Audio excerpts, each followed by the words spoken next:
I am Harrison Caldwell, 70 years old, and until very recently, I honestly believed my incredible life's work was finally complete.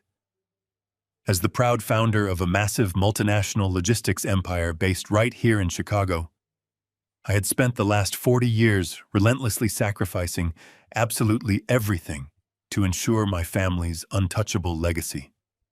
But last Tuesday, standing quietly in the dark, suffocating shadows of my own master bedroom closet, my entire world violently shattered.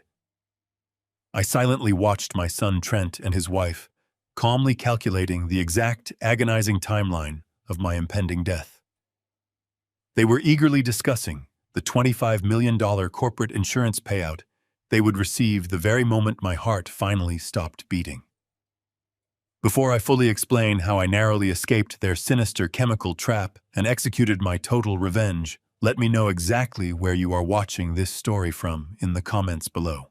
Hit that like button and subscribe to the channel if you have ever discovered a shocking betrayal from someone you blindly trusted with your own life. The violent wave of nausea hit me exactly as the crowded Red Line train violently lurched forward, departing the Roosevelt station.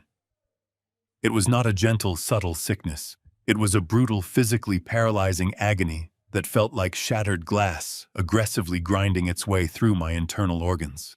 A sharp, burning ache instantly radiated outward from the very center of my chest, traveling down my left arm and settling heavily into my trembling fingertips. The loud metallic screeching of the subway train's wheels against the heavy steel tracks echoed painfully inside my skull, amplifying the severe dizziness that threatened to drag me into total unconsciousness. I desperately squeezed my eyes shut, gripping the cold metal handrail beside my seat, until my knuckles turned stark white. This was exactly how every single morning had begun for the past 3 agonizing months. I had officially stepped down as the active chief executive officer of Caldwell Logistics, proudly handing the massive operational reins over to my son Trent. I had genuinely believed the intense, suffocating pressure of managing global supply chains had simply finally caught up with my aging body. I had consulted the absolute best medical specialists in the entire city of Chicago. They ran endless, incredibly expensive batteries of diagnostic blood tests, exhaustive cardiac stress exams, and highly advanced neurological scans. They found absolutely nothing. Every single highly paid physician simply patted my shoulder and completely dismissed the terrifying agony as severe anxiety and the natural, unavoidable deterioration of old age. They politely told me to simply go home and rest. I forced my tired eyes open consciously, trying to steady my ragged, shallow breathing. The subway car was packed with morning commuters, all completely lost in the glowing digital screens of their smartphones, or staring blankly out the smeared, dirty windows. Directly across the narrow aisle from me sat an elderly man. He was wearing a thick, heavily worn wool coat and a faded flat cap. His weathered face was deeply lined with profound, heavy wrinkles, carrying the unmistakable, hardened look of an Eastern European immigrant who had survived a very hard life. His dark, sharp eyes were not looking at his phone. They were intensely, unblinkingly fixed directly onto my left wrist. I instinctively pulled my arm closer to my chest, suddenly feeling incredibly self-conscious under his intense, heavy scrutiny. I was wearing a massive, incredibly heavy luxury timepiece. It was a striking, incredibly rare limited edition Swiss chronograph that Trent had proudly gifted to me for Father's Day shortly after his major executive promotion. He had explicitly insisted I wear it every single day as a physical symbol of our powerful corporate dynasty. It was easily worth more than most luxury sports cars. The elderly man leaned forward abruptly, completely ignoring the cramped, limited personal space of the crowded subway car. He did not ask for my permission. His hand shot out with incredibly surprising, completely unexpected speed and firmly grabbed my left wrist. His grip was shockingly strong, his calloused fingers digging painfully into my fragile skin. I flinched violently, a surge of adrenaline completely cutting through the terrible nausea. "Take it off now," he demanded. His voice was a harsh guttural rasp, heavily accented with a thick, undeniable Russian inflection. He was not making a polite suggestion. He was issuing a desperate, urgent order. "I see what is inside the casing. What are you doing?" I snapped defensively, violently, yanking my arm back with a sudden surge of angry strength. "Get your hands off me. This is an incredibly rare, completely priceless gift from my only son. You do not touch it." The old man did not retreat. He did not apologize for his aggressive, shocking behavior. Instead, he leaned even closer, his dark eyes burning with a grim, terrifying intensity that absolutely chilled my blood. His voice dropped into a harsh, commanding whisper that completely cut through the loud, ambient noise of the moving train. "I am a master horologist," he stated slowly, articulating every single heavy syllable with absolute, undeniable precision. "I spent 50 years expertly building and meticulously repairing the most complicated mechanical timepieces in the entire world. I know the exact specific weight and the precise balance of a genuine Swiss movement. That heavy watch on your wrist is a completely hollowed-out casing. It is not functioning machinery." He reached into the deep pocket of his worn wool coat and quickly produced a tiny, specialized metal tool. He held it up, the sharp silver tip catching the harsh fluorescent light of the subway car. "Open it right now in front of me," he demanded softly, his expression completely unyielding. "Open it right now, or I promise you, you will not physically live to see the end of this month." The sheer terrifying conviction radiating from his dark eyes completely paralyzed me. The terrible burning pain radiating through my chest suddenly felt much sharper, far more sinister. I hesitated for a fraction of a second, my mind violently rejecting the impossible, horrific implication of his aggressive words. This was a loving gift from Trent. It was a symbol of his deep respect. But the agonizing daily sickness had mysteriously begun almost exactly the same week I had started wearing the heavy metal band tightly against my skin. My hands trembled uncontrollably as I clumsily unclasped the thick leather strap and handed the heavy timepiece over to the stranger. The old man handled the expensive luxury watch with absolute, complete irreverence. He did not admire the flawless diamond-encrusted bezel. He simply flipped it over, wedged the tiny, sharp metal tool perfectly under the microscopic seam of the thick backplate, and expertly applied pressure. There was a sharp, distinct metallic pop. The heavy back casing cleanly detached, falling into his calloused palm. He silently held the open watch up so I could clearly see directly inside. My breath caught sharply in my tight throat, and my heart hammered violently against my aching ribs. There were absolutely no delicate, intricate Swiss gears inside. There were no tiny, perfectly balanced springs or complex moving mechanical parts. The entire internal cavity of the incredibly expensive watch was completely, entirely empty. Instead of machinery, a strange, spongy, highly absorbent metallic pad was firmly wedged tightly against the interior metal backing. It was slowly, continuously oozing a thick, foul-smelling, distinctly grayish gel. The dark chemical substance was specifically designed to press directly against the permeable surface of my skin, slowly and consistently absorbing straight into my fragile bloodstream every single minute I wore the loving gift from my son. I practically sprinted off that train the second the doors opened at the downtown station.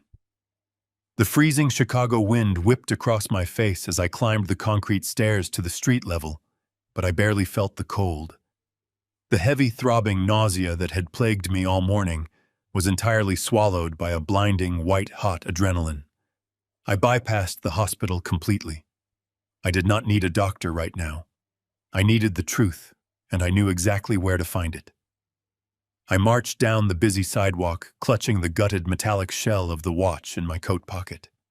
The sharp chemical odor of that gray gel seemed to cling to my fingers, burning my nostrils with every breath I took. Within 10 minutes, I was standing in the towering glass lobby of Caldwell Logistics. This was the empire I had built with my bare hands, the company I had sacrificed my youth and health to secure for my family. The security guards nodded at me with deep respect, but I ignored them. I stepped into the private executive elevator, and hit the button for the top floor. My heart hammered wildly against my ribs, echoing the heavy mechanical clanking of the elevator shaft. I was a father walking into a confrontation I never could have imagined in my worst nightmares. The elevator doors slid open with a soft chime. I strode past the reception desk, completely ignoring Trent's startled executive assistant. She tried to call out my name, but I pushed open the heavy double doors of the corner office without knocking. Trent was sitting behind my old custom mahogany desk, looking over a financial report. He wore a crisp navy suit, looking every bit the confident, successful chief executive I had groomed him to be. He looked up, his brow furrowing in mild surprise as I stormed across the plush carpet. Before he could even say a word, I reached into my coat pocket, pulled out the dismantled watch, and slammed it down violently onto the polished wood right in front of his face. The metal casing rattled loudly against the desk, exposing the spongy chemical-soaked pad hidden inside. I leaned forward, planting my palms flat on his desk, my chest heaving as I stared him down. I demanded to know exactly what this was. I demanded to know why the inner gears of a luxury Swiss timepiece had been ripped out and replaced with a leaking, foul-smelling substance. I demanded answers, and I told him he had exactly 10 seconds to start telling me the truth before I called the police. I fully expected him to panic. I expected him to stammer, to look away, or to show some visible sign of guilt. Instead, my son remained unnervingly calm. He did not flinch. He did not break eye contact. He simply looked down at the ruined watch, let out a slow, heavy sigh, and leaned back in his leather executive chair. The sheer coldness of his reaction sent a sharp chill straight down my spine. He did not look like a man who had just been caught committing a terrible crime. He looked like a disappointed manager dealing with a difficult employee. He calmly reached forward and pressed a button on his desk intercom. He asked his assistant to find his wife and send her in immediately. He released the button and looked back at me, his expression softening into a look of deep, patronizing pity. He told me to sit down and catch my breath. He said I was working myself into a dangerous state and that I needed to calm down before I had a heart attack. I refused to sit. I stood there, my hands trembling, with a mixture of raw fury and creeping physical exhaustion, waiting for whatever twisted excuse he was about to deliver. A few moments later, the office door opened and Monica hurried inside. She was dressed impeccably in a gray tailored skirt suit, looking every bit the polished former pharmaceutical researcher she was. She took one look at my pale face, then looked down at the dismantled watch on the desk. Instead of shock or fear, a look of profound, gentle concern washed over her features. She rushed to my side with a warm, deeply comforting smile, placing a gentle hand on my shoulder. She used smooth, practiced medical jargon, explaining the situation with perfect clarity. She told me that the gray substance was not anything dangerous. She claimed it was a completely harmless, highly advanced conductive hydrogel attached to a microscopic experimental biometric sensor. She explained that her old pharmaceutical development firm was currently testing this transdermal patch to monitor severe blood pressure fluctuations and cardiac irregularities in real time. She looked deeply into my eyes, her voice filled with emotional sincerity. She said my health had been failing so rapidly since my retirement, and the doctors had been absolutely useless. They were terrified that I was going to suffer a fatal stroke while living alone in my large house. Monica continued her flawless explanation, her tone soothing and entirely rational. She admitted that they had hidden the biometric microchip inside the back of the watch because they knew exactly how proud and stubborn I was. They knew I would have flatly refused to wear a bulky medical monitor or admit that my health was genuinely declining. The hydrogel, she explained, simply acted as a conduit to read my pulse through the skin, transmitting the data directly to a private medical server for constant observation. It was a lie spun with absolute perfection, tailored precisely to address my symptoms and exploit my vulnerabilities. Trent stood up from his desk and walked over to me. He gently took both of my trembling hands in his own. His eyes grew wide and glassy, welling up with tears that looked entirely authentic. He squeezed my hands tightly and spoke with a voice thick with raw emotion. He told me that he had already lost his mother 5 years ago, and that the pain of her sudden death still haunted him every single day. He looked at me, his face a portrait of desperate devotion, and said he simply could not survive losing me too. He apologized for the deception, swearing they only did it out of profound, overriding love and a desperate need to keep me safe. Hearing my son invoke his dead mother shattered the protective wall of fury I had built around myself on the train ride over. The raw emotion in his voice was a masterclass in psychological manipulation. A heavy, suffocating wave of guilt immediately washed over me, pushing down the sickening nausea that still lingered in my stomach. I looked from my son to my daughter-in-law, feeling a sudden deep sense of shame for doubting my own flesh and blood. How could I have accused them of something so vile? They were not trying to harm me. They were just frightened children trying to protect their aging, increasingly frail father. The lie was brilliantly weaponized, with the illusion of family love completely neutralizing my anger. I let it go now. That evening, I placed the heavy timepiece inside the top drawer of my nightstand, sliding it completely out of sight. I told Trent and Monica the experimental hydrogel was giving my skin a burning rash, and I needed a short break from the monitor. They reluctantly agreed, though the smile on her face seemed stiff as she advised me to put it back on as soon as the irritation subsided. I spent the next 4 days resting in the quiet comfort of my empty house, doing absolutely nothing but reading old business journals. What happened next was nothing short of miraculous. By the second morning, the crushing weight in my chest began to lift. By the third day, the violent nausea that usually greeted me at dawn had entirely vanished. On the fourth morning, I woke up feeling a profound sense of clarity. The dense, suffocating fog clouding my brain for 3 long months was completely gone. I felt exactly like myself again. I felt like the relentless executive who had built a massive logistics empire from scratch. My physical energy returned, my natural appetite recovered, and my exhausted hands finally stopped their constant shaking. It was a deeply terrifying realization. The doctors had confidently blamed my rapid decline on natural aging, but they were entirely wrong. My illness was directly tied to the watch. To be absolutely certain, I had to test my deeply unsettling hypothesis. I needed to know if my gut feeling was just the paranoid rambling of a sick old man or a dark, undeniable reality. On Friday night, with a heavy, trembling heart, I took the watch out of the drawer. The faint chemical smell of the gray gel wafted up, making my stomach churn in immediate anticipation. I strapped the cold leather firmly around my wrist, ensuring the spongy pad pressed directly against my skin. I went to sleep dreading the morning. When I woke up 12 hours later, the physical result was immediate and completely devastating. The entire room violently spun around me the exact moment I tried to sit up in bed. A sickening wave of crippling vertigo sent me crashing back down onto the mattress.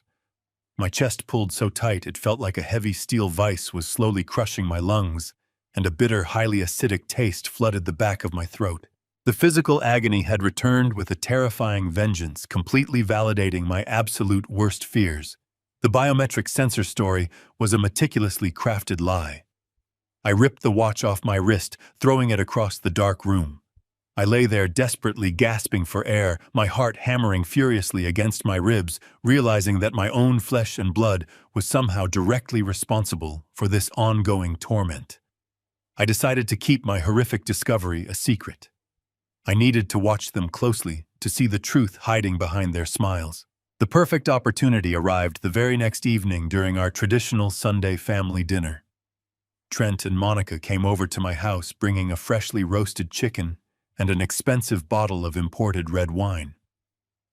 I forced myself to play the role of the frail, rapidly deteriorating father perfectly. I intentionally dragged my feet across the floor, slurred my words slightly, and kept my posture constantly hunched and defeated. I purposely wore a loose-fitting shirt with long sleeves just to hide the fact that my wrist was completely bare. As we sat around the large mahogany dining table, Monica poured the wine, her voice dripping with artificial sweetness as she asked about my declining health. I decided it was time to finally drop the bait. Midway through the main course, I let out a sudden loud gasp, clutching my chest tightly with one hand, while violently sweeping my other arm across the wooden table. My trembling hand slammed into my crystal wine glass, sending it crashing violently to the hardwood floor. Dark red wine splattered everywhere, permanently staining the expensive wool rug.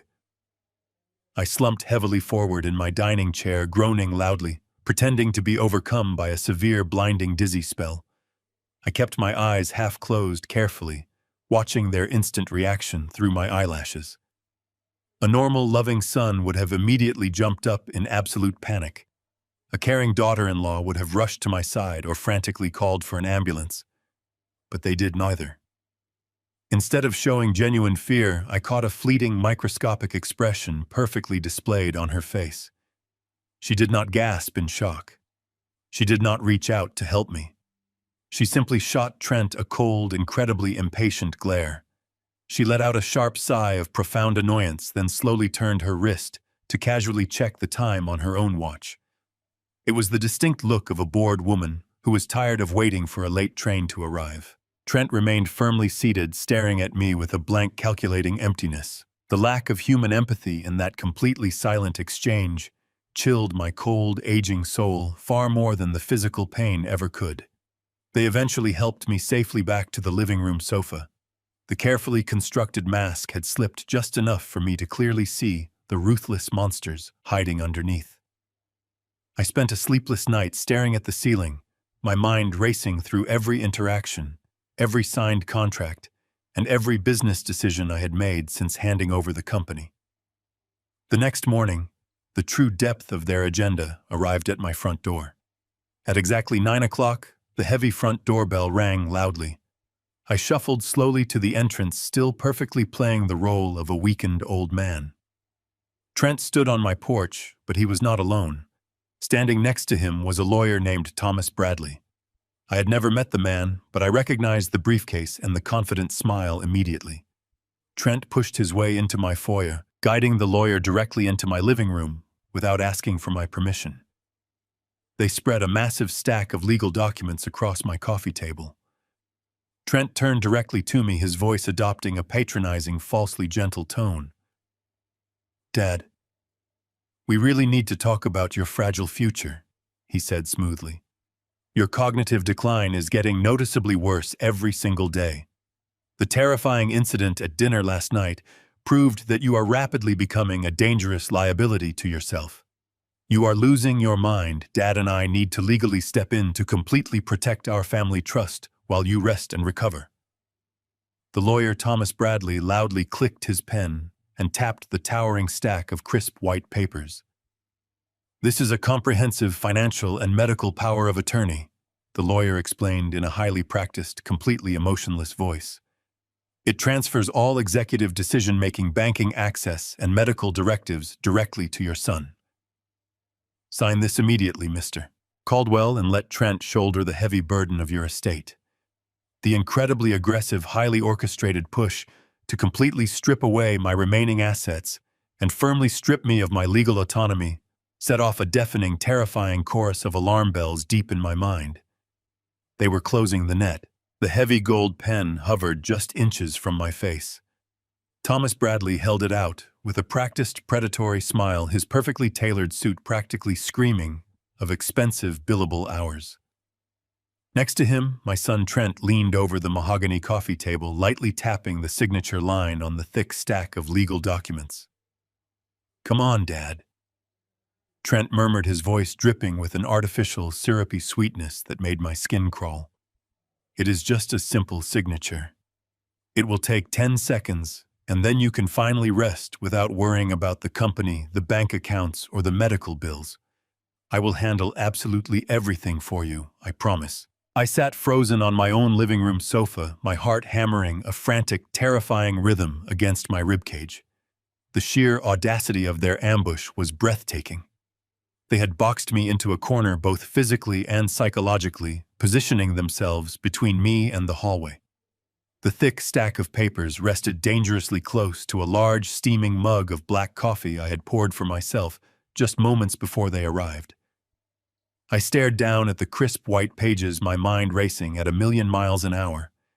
If I flatly refused to sign, if I kicked them out, and demanded they leave me alone, Trent would immediately use that as concrete evidence of my supposed cognitive decline.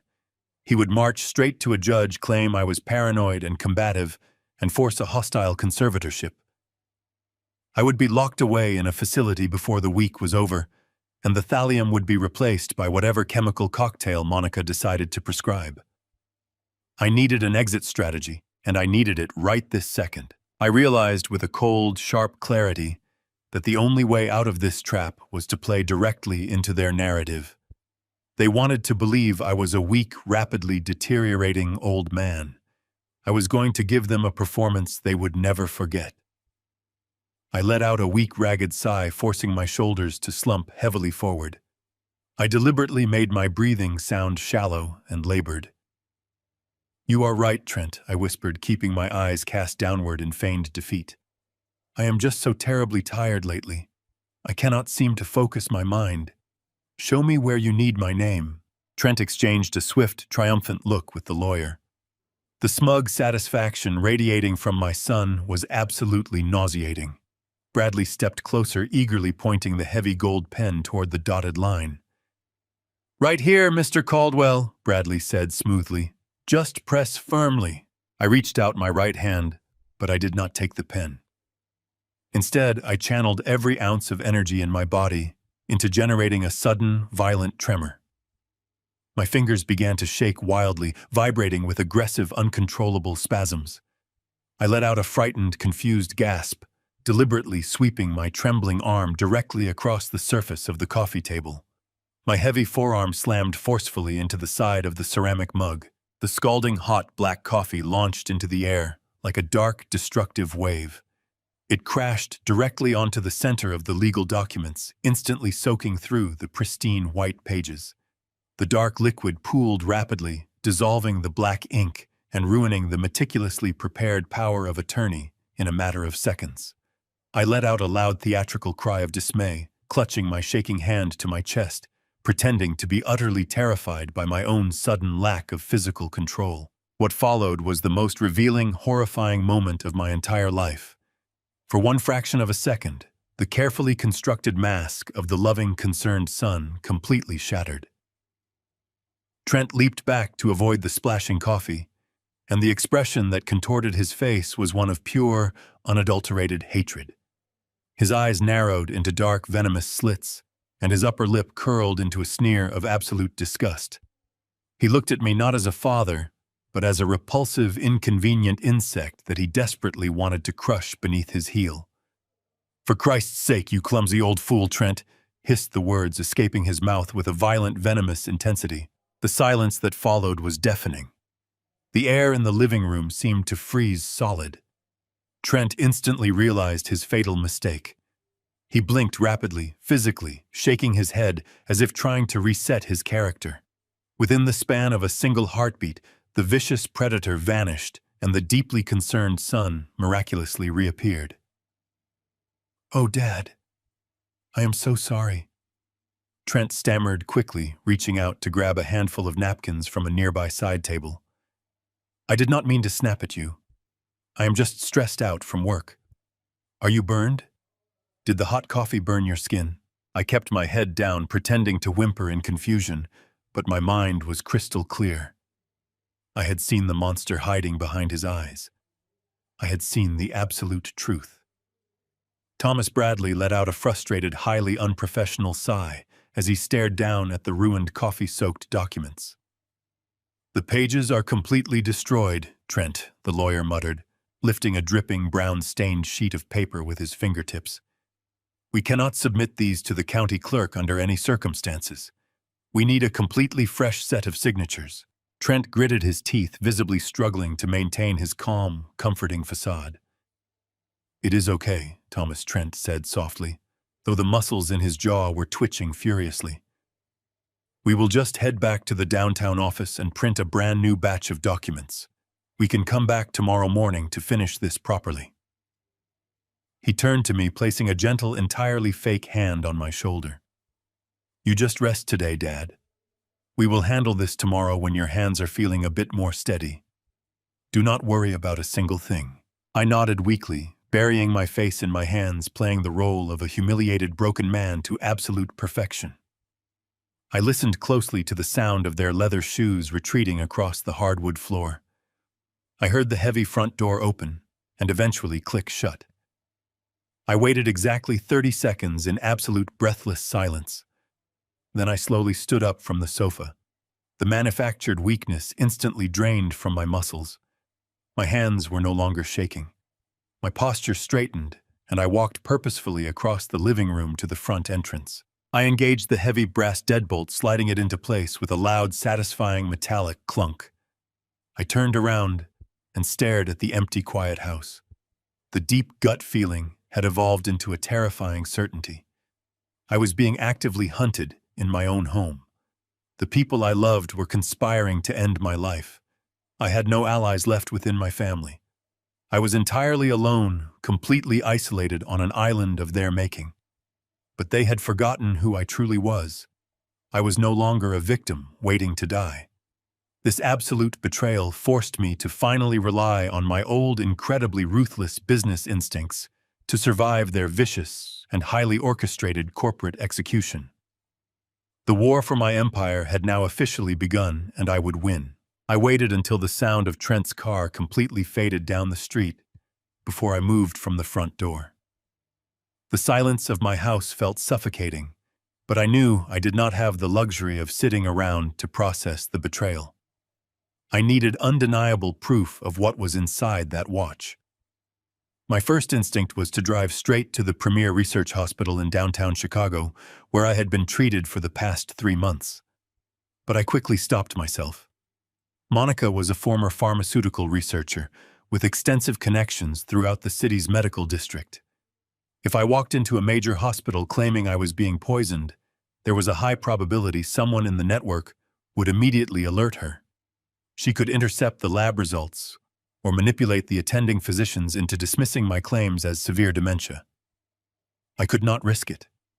I needed absolute secrecy. I needed an independent facility that operated completely off the grid, far away from my daughter-in-law's sphere of influence.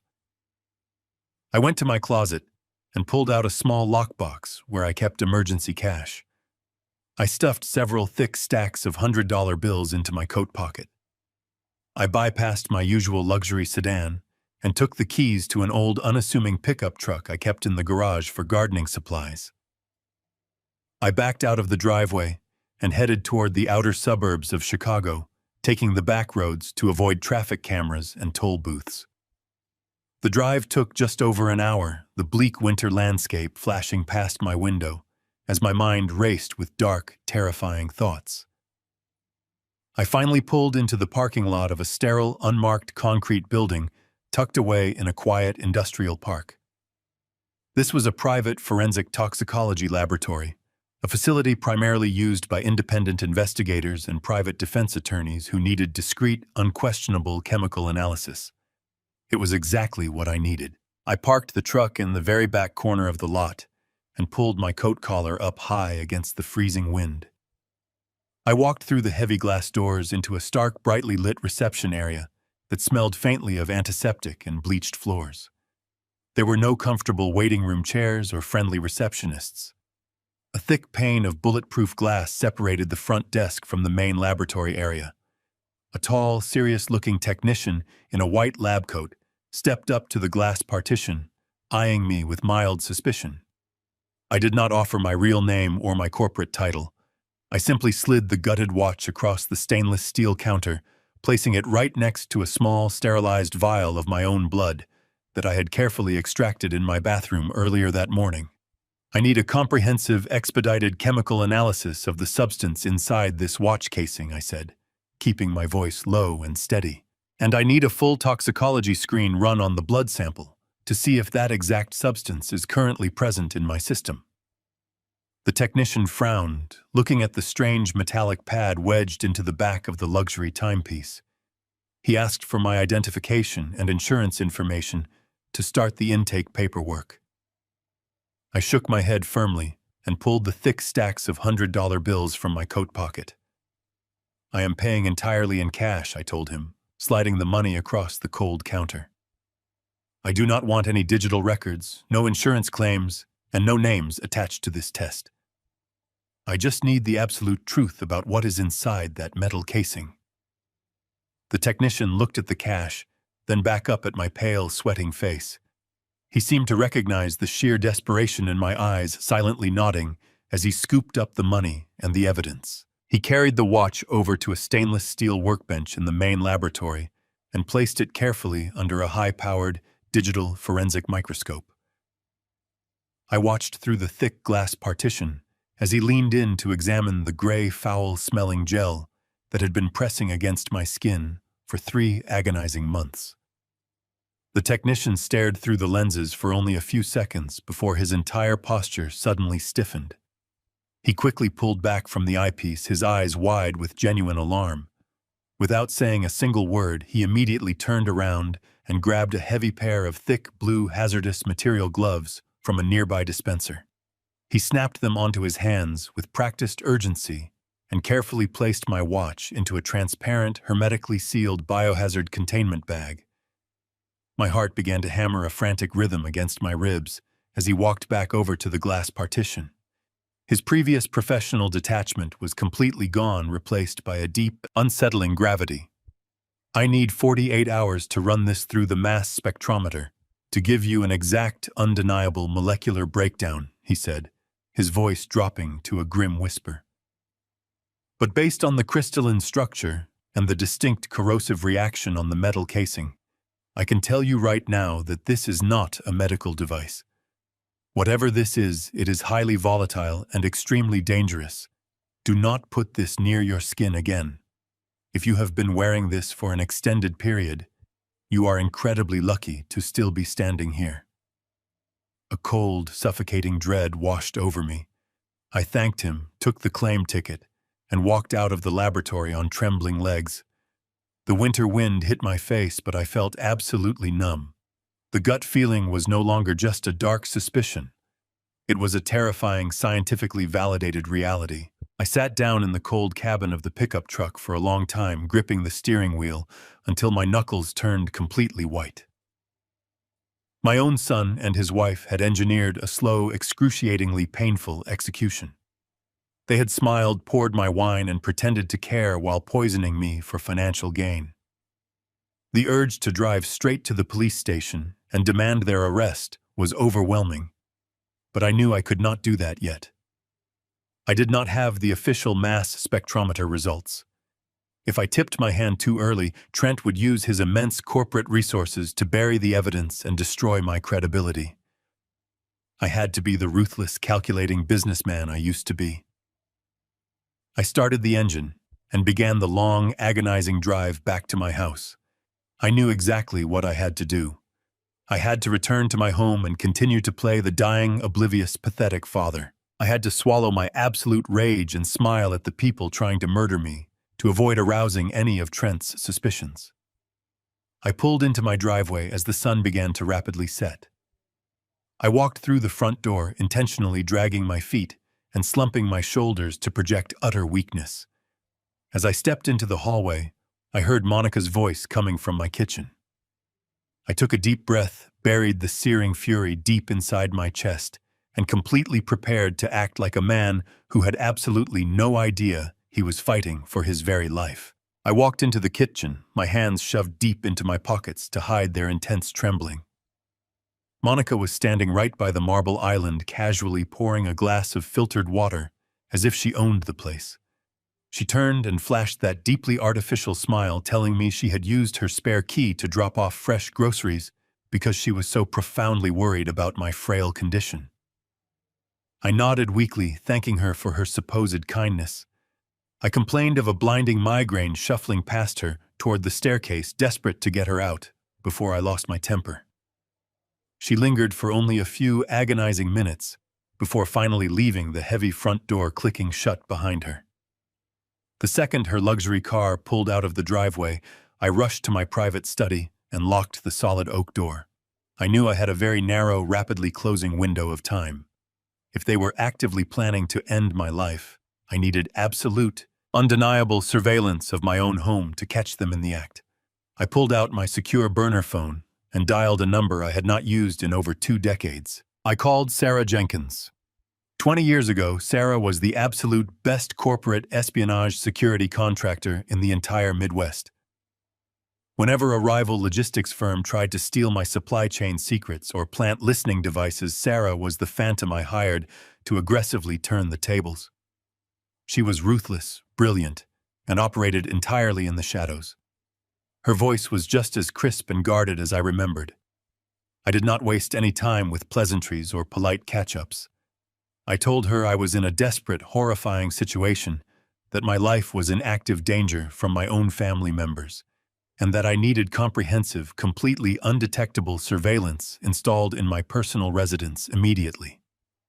I offered her triple her usual exorbitant rate, provided she could do it quietly and without leaving a single trace behind. She agreed without hesitation, instructing me to leave the side door of my garage unlocked at exactly 8 o'clock the following morning. I spent a restless, miserable night tossing and turning in the dark, terrified that Trent and Monica might unexpectedly return while I was still unprotected and highly vulnerable. The next morning, the garage door clicked open with barely a whisper. Sarah slipped inside like a ghost, wearing dark clothing and carrying a heavy reinforced duffel bag. We exchanged a brief silent nod. She asked no probing questions about my pale complexion. She simply went straight to work. I pointed her toward the main living room and my private study, the 2 specific locations where Trent and Monica always insisted on holding their impromptu, hushed family meetings. Sarah opened her bag, revealing a highly sophisticated array of microcameras, audio transmitters, and specialized wiring tools. She immediately zeroed in on the tall, cylindrical air purifiers sitting innocently in the corners of both rooms. She expertly dismantled the sleek plastic casings, carefully embedding the tiny high-definition lenses directly into the digital display panels of the machines. The cameras were incredibly advanced, capable of recording crystal-clear video and capturing faint whispers from across the room, all while transmitting the encrypted data directly to a secure remote server. She worked with astonishing speed and absolute precision, her hands moving with the steady confidence of a master surgeon. We were modifying the air purifier in the living room when the piercing chime of the front doorbell suddenly echoed through the house. I froze, staring at Sarah in paralyzing panic. She killed the power to her soldering tool and signaled for absolute silence. I crept slowly toward the front window, peering cautiously through the very edge of the heavy velvet curtains. It was Monica. She was standing on the front porch holding a large insulated thermal container, casually checking her reflection in the glass panel of the front door. She had returned completely unannounced. If she walked into the living room and saw Sarah surrounded by exposed wires and dismantled machinery, my entire survival plan would be instantly destroyed. Trent would know I was actively investigating them, and they would undoubtedly accelerate whatever lethal toxic timeline they had planned for me. I looked back at Sarah. She was already rapidly packing her specialized tools away, shoving the delicate components into her duffel bag with silent, frantic urgency.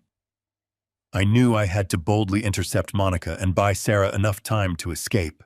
I ruffled my hair, unbuttoned my shirt, and took several ragged breaths to mimic physical distress. I unlocked the deadbolt and slowly pulled the door open, blocking the entrance with my body. Monica smiled brightly, eagerly holding up the thermal container. "I brought you some healthy homemade soup, Dad," she chirped, her voice dripping with that sickeningly fake, overly sweet affection. "I know you have not been eating well, and this has all the right nutrients to help aggressively build up your failing strength." I let out a harsh, agonizing cough, leaning heavily against the wooden doorframe, as if I could barely support my own physical weight. I thanked her weakly, reaching out with a trembling hand to take the container, but I intentionally kept my arm braced rigidly across the doorway. She tried to step forward, her eyes darting curiously over my shoulder toward the dark, quiet hallway. "I really need to come inside and heat it up for you," she insisted, pushing gently but firmly against the heavy door. I groaned loudly, clutching my chest with my free hand, completely blocking her path.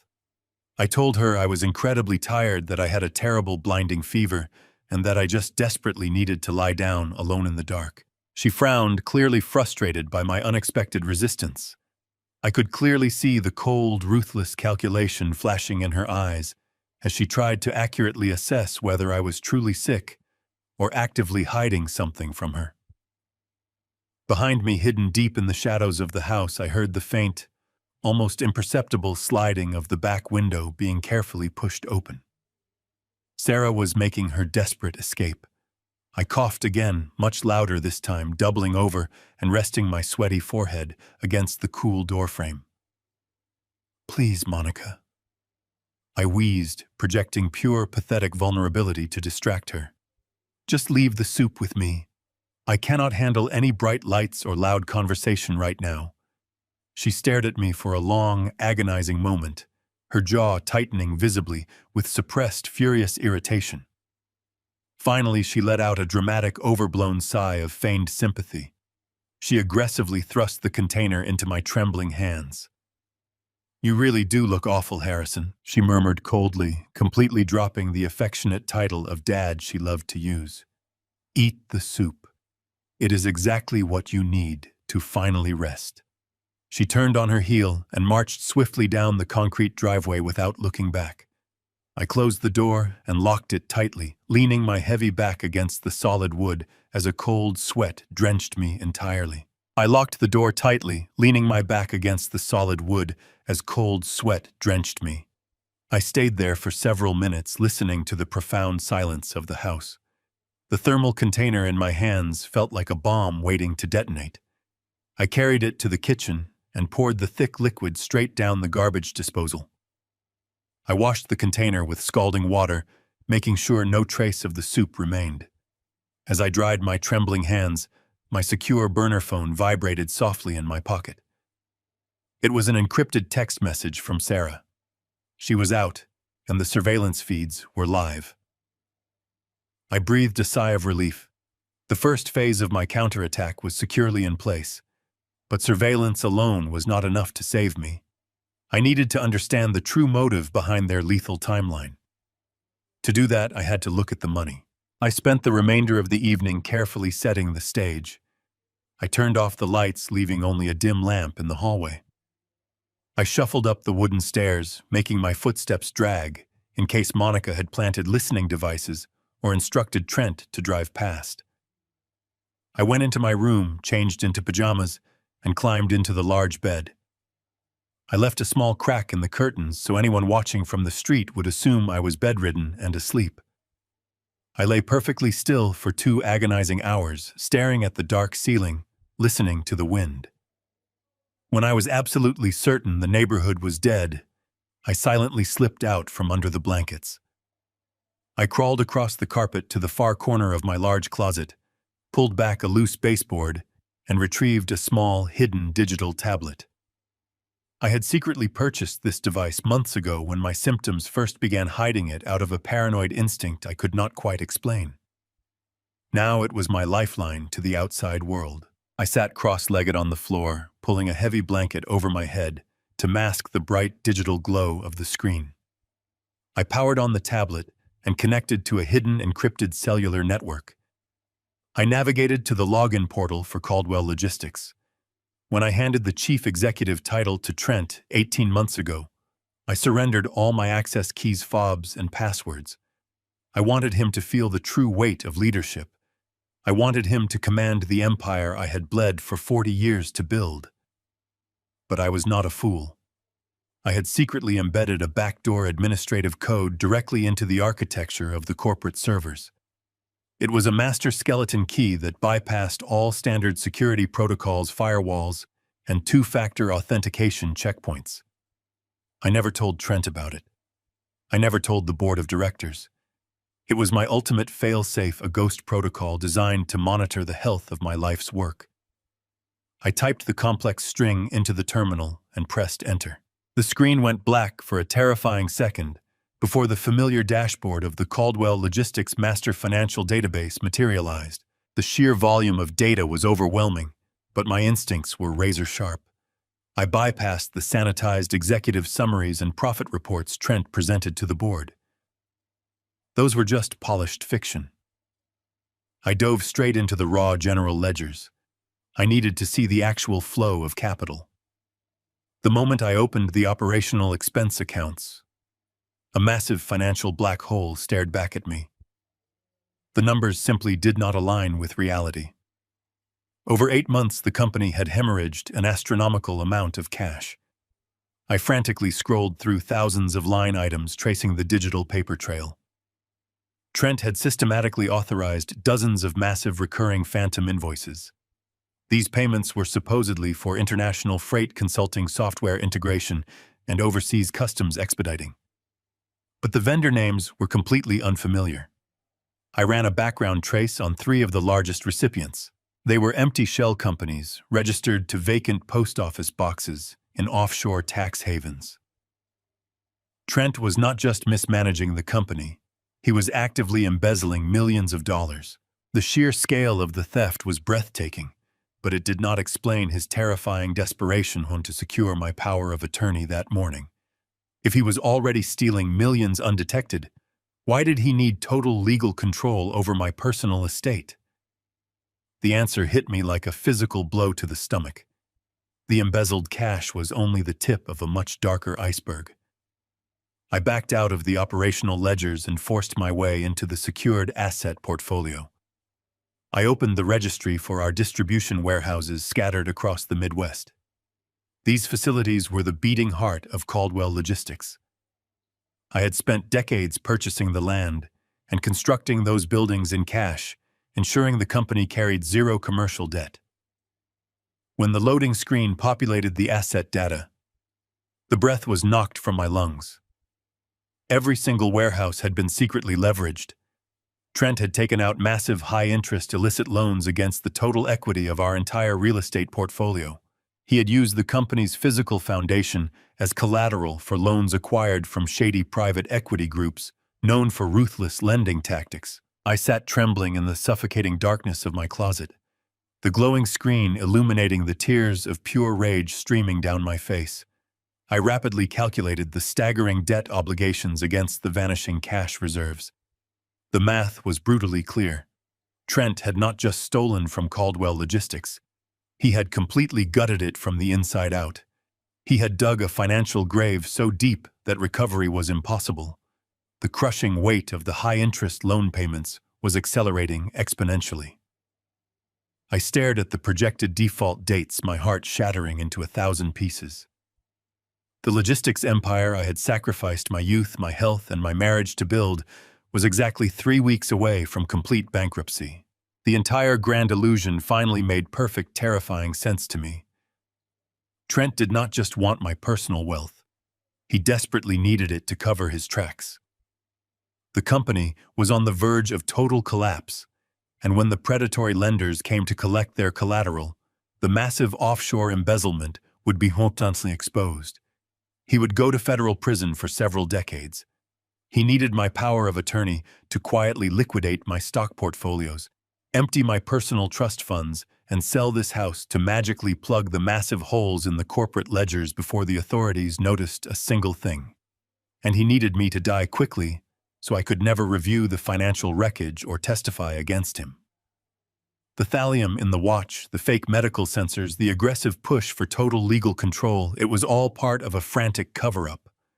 I slowly closed the tablet, the screen fading back to black.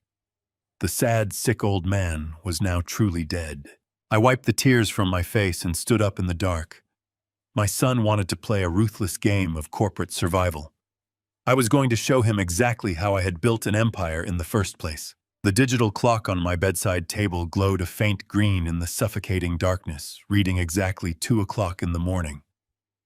I was still sitting cross-legged on the floor of my closet, the heavy blanket draped over my head, staring at the financial ruin of my life's work on the glowing tablet screen. My mind was furiously calculating legal strategies when the unmistakable sound of a key sliding into the front door deadbolt echoed through the silent house. The brass lock clicked open with a loud thud that sent a jolt of pure ice straight down my spine. My heart leaped into my throat. No one else had a key except Trent and Monica. They had let themselves in during the dead of night, slipping into my personal sanctuary while they assumed I was unconscious and defenseless. Panic, raw and primal, threatened to paralyze me, but the ruthless business instincts that had just been fully awakened inside me took immediate control. I killed the power to the tablet in a fraction of a second, plunging the closet into total darkness. I shoved the heavy blanket aside and scrambled across the plush carpet as quietly as possible. I could hear the faint sound of the front door softly closing, followed by the quiet click of the deadbolt being re-engaged from the inside. They were locking us in together. I reached the edge of my large bed, lifted the heavy mattress with trembling fingers, and shoved the digital tablet deep underneath the box. Pushing it as far toward the center as my arm could reach, I frantically threw myself under the thick down comforter, pulling the heavy blankets up to my chin. I instantly forced my body into the rigid, curled posture of a sick, rapidly failing old man. I closed my eyes just as the subtle, agonizingly slow creak of the wooden staircase began to sound.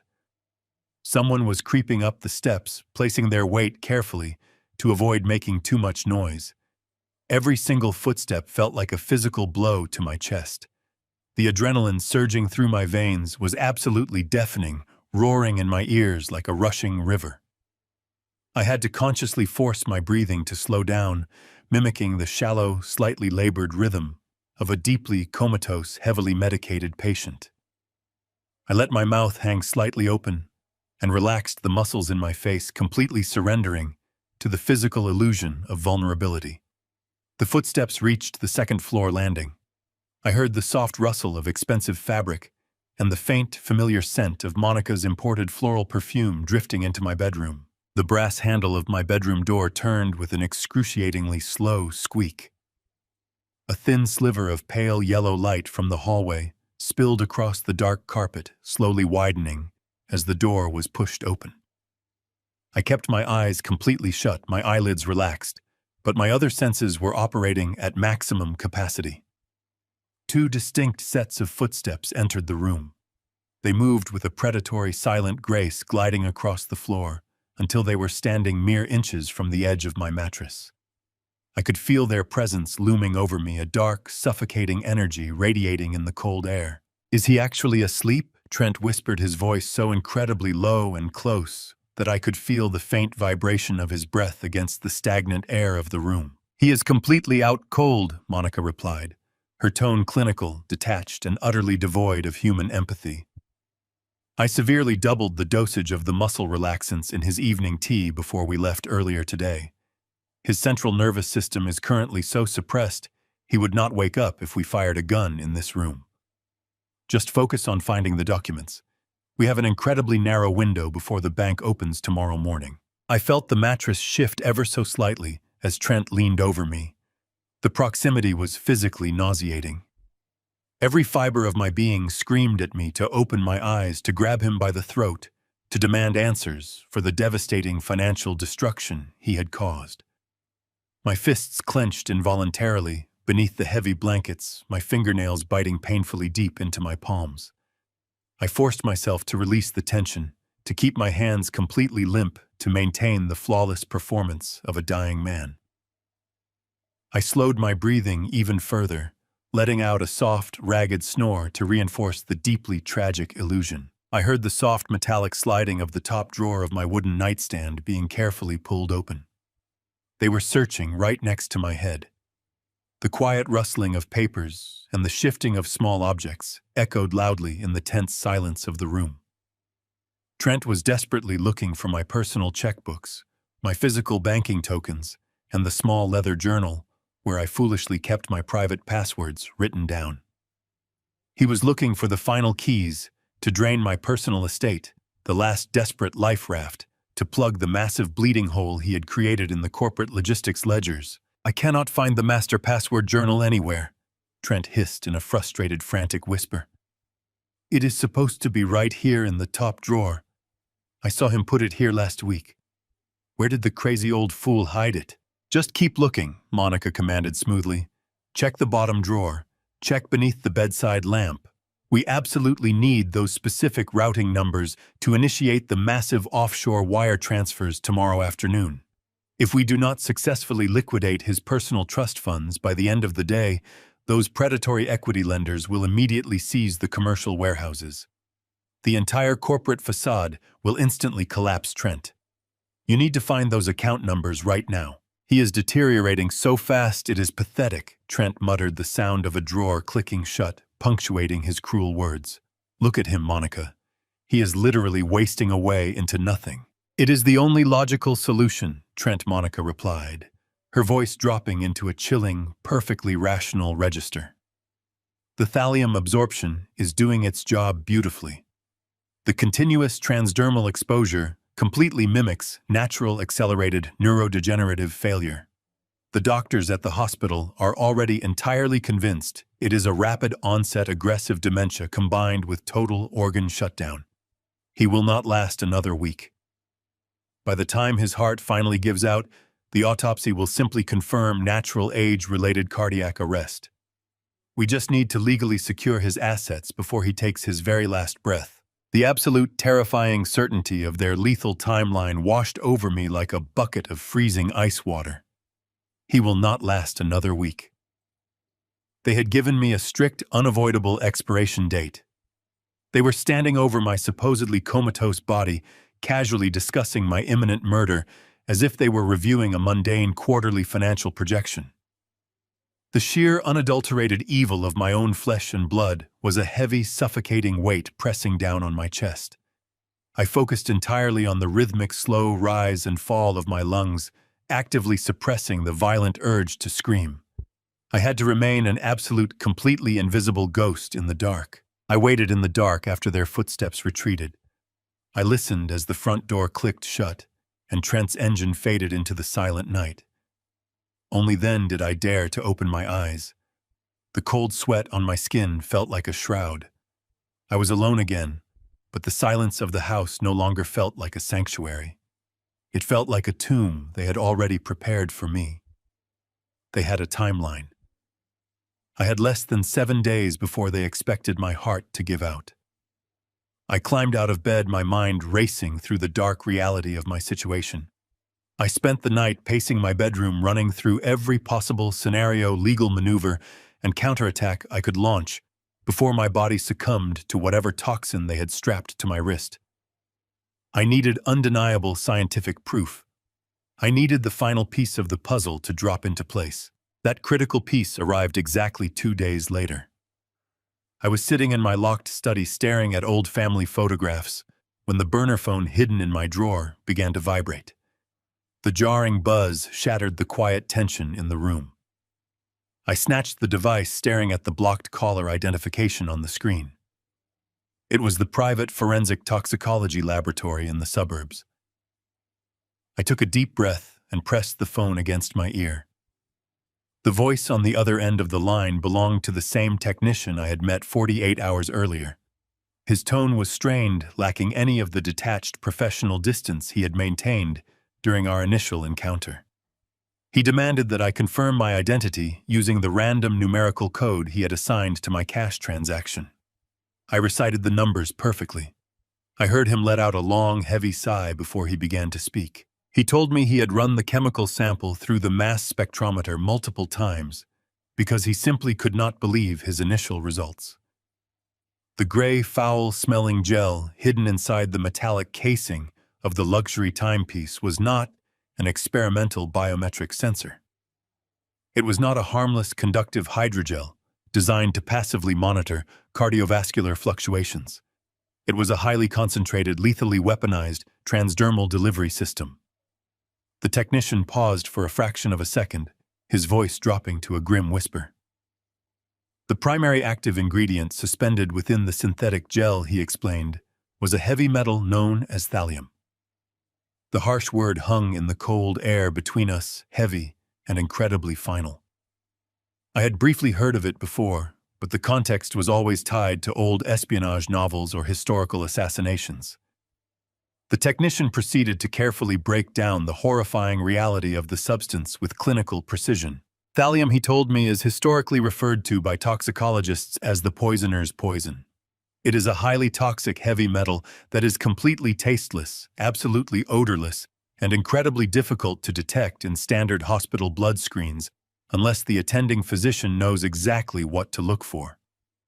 But the most terrifying aspect of the chemical compound they had engineered was its sinister delivery method. By suspending the heavy metal in a permeable hydrogel and pressing it directly against the thin skin of my wrist, they had bypassed the human digestive system entirely. The thallium absorbed continuously into my bloodstream every single second I innocently wore the watch.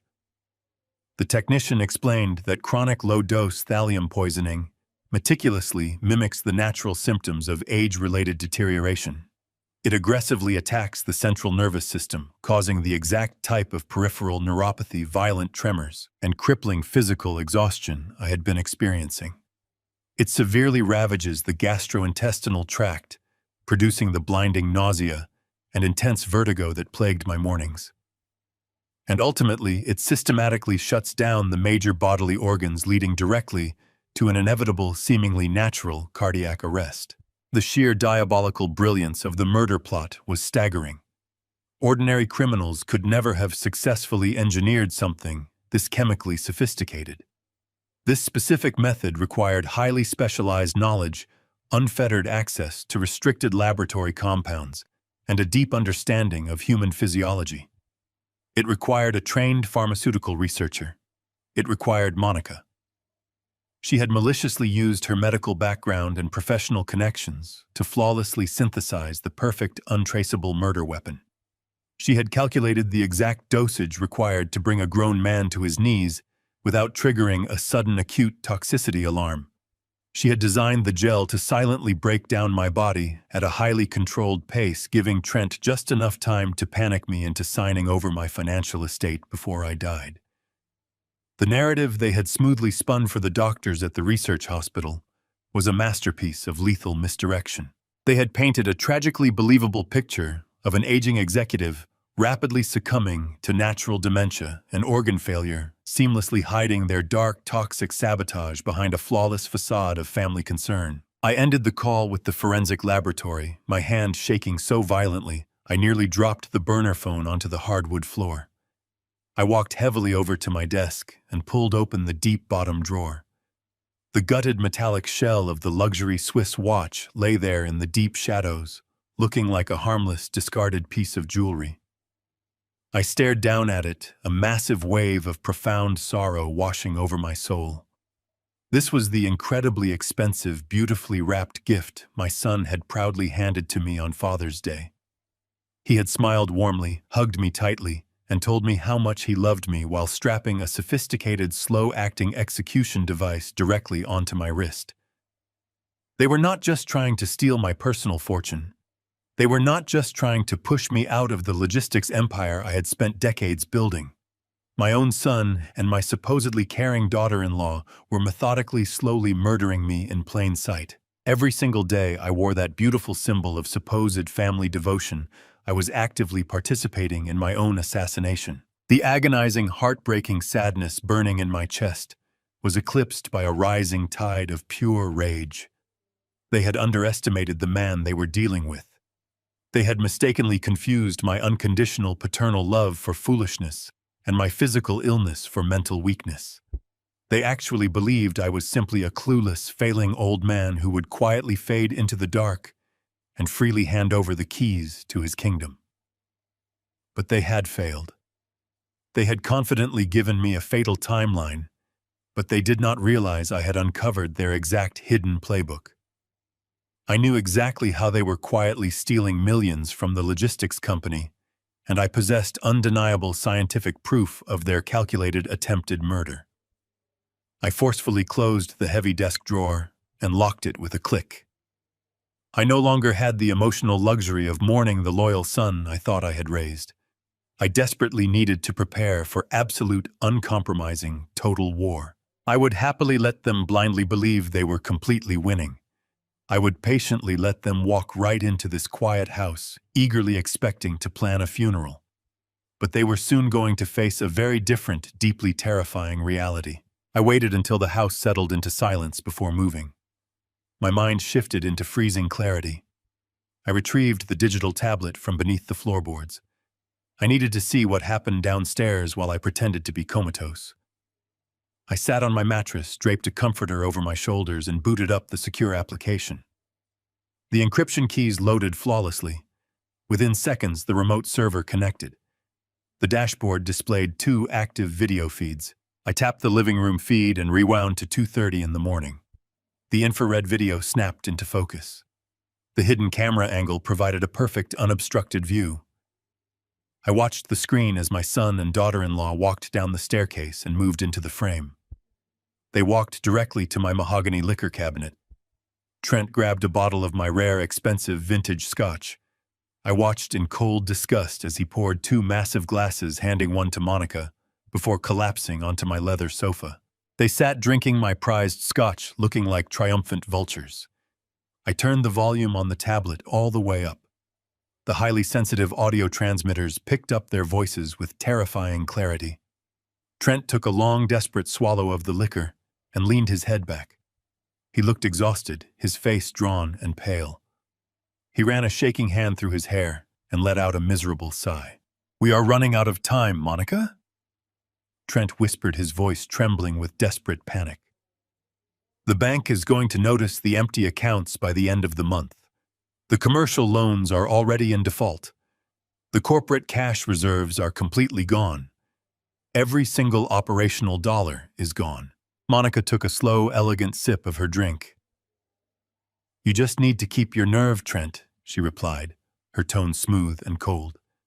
"We have the power of attorney documents ready. As soon as his heart gives out, the entire estate transfers to your control. We liquidate the personal trust funds, sell this house, and quietly backfill the corporate accounts before the board of directors realizes a dime is missing. It is a flawless plan." "I cannot stop panicking," Trent hissed abruptly, leaning forward and gripping his glass so tightly I thought it might shatter. "You do not understand the sheer magnitude of this disaster, Monica. It is exactly $15 million. $15 million of critical operational corporate capital completely vaporized into thin air." I stared at the screen, my breath catching painfully in my throat. $15 million. That was a staggering, incomprehensible sum of liquid cash to disappear soon from the logistics company ledgers. I listened closely as Trent began to unravel his desperate confession, pouring out into the quiet room.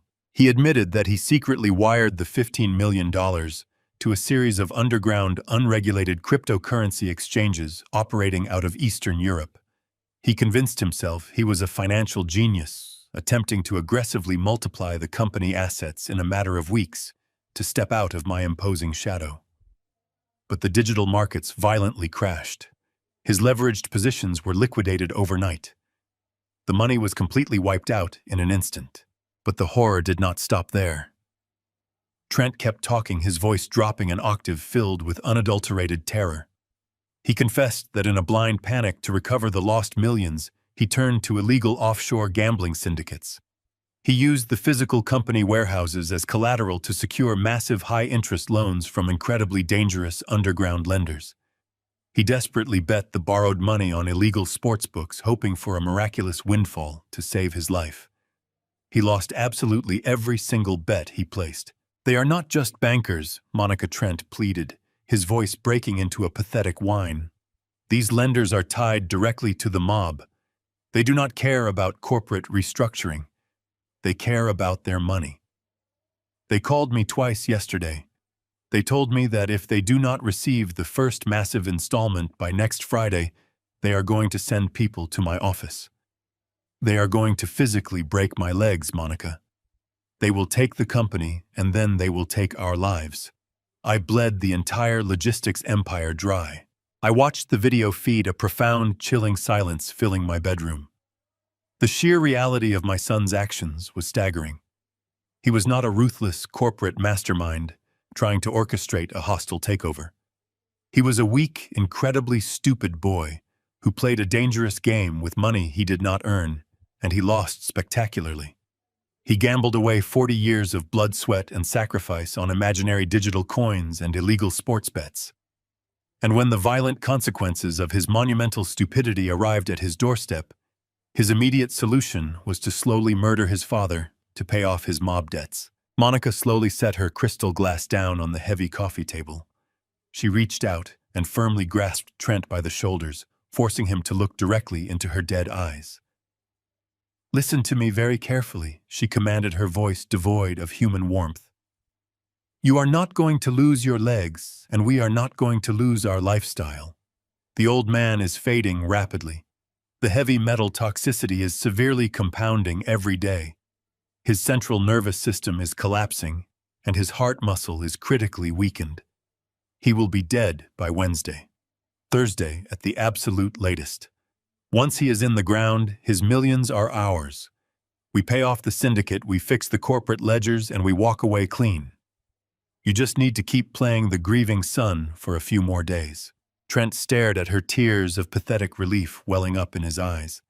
He nodded weakly, pulling her into a desperate embrace. "Thank you," he whispered against her shoulder. "I do not know what I would do without you. I just need him to die. I just need him to die right now." I slowly powered down the tablet, the glowing screen fading into complete blackness. I sat in the dark closet, the heavy silence of the house pressing against my ears. My own son was praying for my immediate death to save himself from the violent criminals he had invited into our lives. My daughter-in-law was clinically calculating my exact time of expiration. The profound sorrow I felt earlier was entirely consumed by calculating absolute resolve. They wanted my fortune to save their miserable lives. They wanted me to pass away in the night so they could inherit the keys to the kingdom. But I was not a victim, and I was not going to die on their convenient schedule. I had built a massive empire by destroying anyone who tried to take what was mine. I was going to turn their meticulously planned murder plot into a devastating, inescapable trap. They desperately needed my money by next Friday to avoid the violent wrath of the mob. I was going to make absolutely certain that when Friday arrived, they would have nothing but empty hands and a cage of their own making. The game was no longer about survival. It was about total, uncompromising destruction. I sat perfectly still in the suffocating darkness of my closet. The tablet screen cast a pale, ghostly light out across my trembling hands. I thought I had already heard the absolute worst of their sinister plot. I thought the revelation of the illegal gambling debts and the impending corporate bankruptcy was the absolute bottom of this treacherous abyss. But the video feed was still running. The digital timestamp in the lower corner of the screen silently ticked forward, and the hushed conversation in my living room continued to unfold. Monica leaned back against the plush leather cushions of my sofa, swirling the amber liquid in her crystal glass. She looked incredibly annoyed, her delicate features twisting into a mask of pure frustration. "He is taking far too long to die. Trent." Monica stated, her voice slicing through the quiet room with the chilling precision of a surgical scalpel. The initial calculations were based on a much faster absorption rate. His cardiovascular system is surprisingly resilient for a man of his age. We cannot afford to wait around for nature to take its course, while those lenders are breathing down our necks. Tomorrow morning, before you go to the office, you need to swap out the hydrogel pad inside the watch casing. I have already prepared a new batch in my private lab. I severely increased the thallium concentration. It is a massive dosage. Once that touches his skin, his nervous system will rapidly collapse. He will lose all motor function by tomorrow evening. Trent nodded slowly, staring blankly into his empty glass. He did not look horrified by his wife discussing chemical murder. He just looked incredibly impatient. "We just need his signature on that power of attorney document first," Trent replied, his voice completely devoid of any filial affection. "I will aggressively push the lawyer to bypass the standard notary protocols if I have to. Once we have his signature legally securing my complete executive control, we toss him straight into that private nursing home facility on the north side. They ask absolutely no questions, and their nursing staff is notoriously negligent. We isolate him in a private room and simply let the heavy metal finish the job entirely out of sight. No more exhausting family dinners.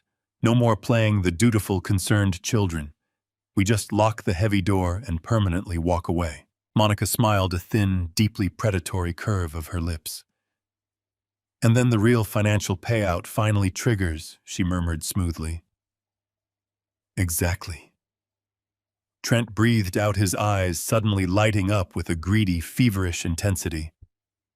As soon as his heart finally stops, the corporate contingencies automatically activate. The board of directors mandated a key man life insurance policy on him 15 years ago when the massive logistics empire was rapidly expanding. He is fully insured for exactly $25 million. And as the sole remaining heir and the acting chief executive, that staggering amount of money flows directly into a blind corporate trust that I completely control. $25 million of untraceable, perfectly clean liquid capital dropping straight into my lap. Trent leaned much closer to Monica, his voice trembling with manic, desperate excitement. We take the massive insurance payout and immediately wire the initial $15 million directly to the criminal syndicate. We clear the disastrous underground gambling debts completely. We take the remaining $10 million, quietly liquidate whatever physical warehouse assets are left before the federal auditors arrive, and we absolutely disappear. We catch a private charter to Europe by the end of the month. We can start completely over in Monaco or the south of France. We will never have to look back. My father dying is our absolute financial salvation. The sheer magnitude of the betrayal slammed into my chest like a physical freight train. I had to consciously force myself to breathe.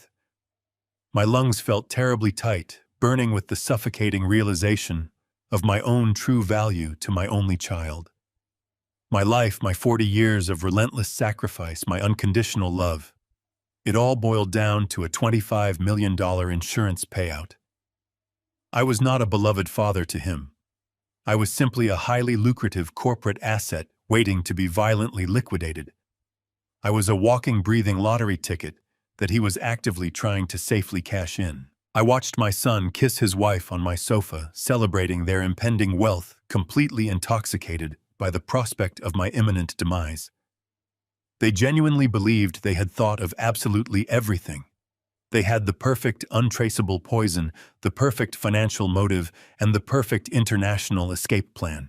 They simply assumed I was just a frail, pathetic old man, blindly stumbling into an early grave.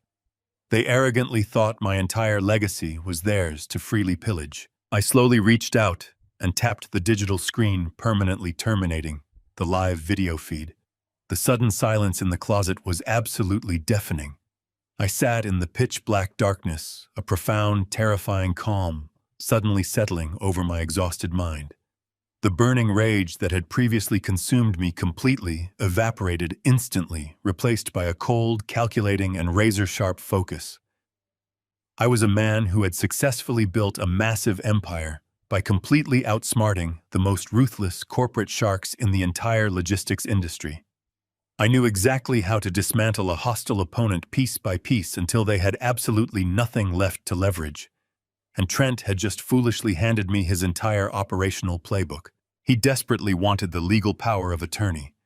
He selfishly wanted the massive corporate insurance money. He cowardly wanted to flee to Europe and live comfortably like a king on the bloody spoils of my chemical execution.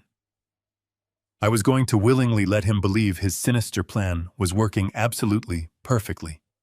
I would eagerly give him the grand illusion of total victory right up until the final, devastatingly irreversible moment. I carefully pulled the glowing tablet back into my lap and securely reopened the highly restricted corporate network portal. I smoothly bypassed the main operational ledgers and dug directly into the deeply hidden human resources and insurance administrative files. I needed to quickly verify the exact legal terms of the key man policy Trent was so desperately relying on. I found the dense legal document buried deep within the digital archives of the corporate server. I slowly read through the remarkably complex contractual stipulations, carefully scanning the tiny fine print with the highly practiced speed of a seasoned executive. The policy was indeed entirely valid, and it would absolutely pay out exactly $25 million immediately upon my certified death. However, Trent had fundamentally misunderstood a critical, incredibly important underlying corporate legal structure. The primary beneficiary of the massive policy was not my arrogant son. The exclusive, legally binding beneficiary was the logistics company itself. And as the absolute majority shareholder and original founding owner, I still securely possessed the unilateral, unquestionable authority to legally rewrite the entire corporate trust structure at any given moment. I was going to completely lock him out of every single penny, safely protecting my legacy while simultaneously setting his devastating trap. I would now become the ruthless hunter. The rest of the night passed in cold calculation. When dawn crept through the gaps in my velvet curtains, the agonizing heartbreak that had paralyzed me was gone. In its place was an unbreakable block of pure ice. I climbed out of the closet, returning the digital tablet to its hidden compartment beneath the floorboards. I smoothed the comforter back over the mattress, ensuring my sickbed looked exactly as disheveled as a dying man would leave it. I walked into the master bathroom and splashed freezing water onto my face. Staring into the mirror, I did not see the frail victim my son wanted me to be. I saw the founder of Caldwell Logistics. I saw a man who had survived hostile takeovers and vicious supply chains. Trent and Monica had foolishly assumed my paternal affection made me blind and weak. They were about to learn that the same ruthlessness I used to build my empire was now entirely focused on their destruction. I waited until 9 in the morning, listening intently as Trent and Monica prepared for their day downstairs. I heard the front door close and the hum of their luxury vehicles fading down the driveway. As soon as the house was empty, I retrieved my secure burner phone and dialed a restricted federal number I kept committed to memory. I called Special Agent Thomas Sterling. 15 years ago, when an international smuggling ring attempted to infiltrate my eastern seaboard shipping routes, Thomas was the lead investigator assigned to the case. We had worked closely together to dismantle the entire criminal operation. I respected his sharp intellect, his uncompromising moral compass, and his absolute discretion. When he answered the phone, his voice was crisp and professional. I bypassed the standard pleasantries. I told him I had uncovered a massive corporate embezzlement scheme tied directly to underground offshore syndicates, and that it was intimately connected to an active attempted murder. I told him the primary suspect was my son. Thomas instructed me to meet him at a secure, unmarked federal facility on the industrial outskirts of the city. I dressed in layered clothing, slipped out the back door, and drove my oldest vehicle to the rendezvous point. Thomas was waiting for me in a sterile, windowless briefing room. He looked older, his hair dusted with gray, but his eyes were just as piercing as I remembered. I sat down across the metal table and began to empty my briefcase. I systematically laid out the nightmare my life had become over the past 48 hours. First, I handed him the encrypted flash drive containing the raw Caldwell Logistics server logs detailing the $15 million Trent had stolen and incinerated on unregulated cryptocurrency exchanges and illicit gambling platforms.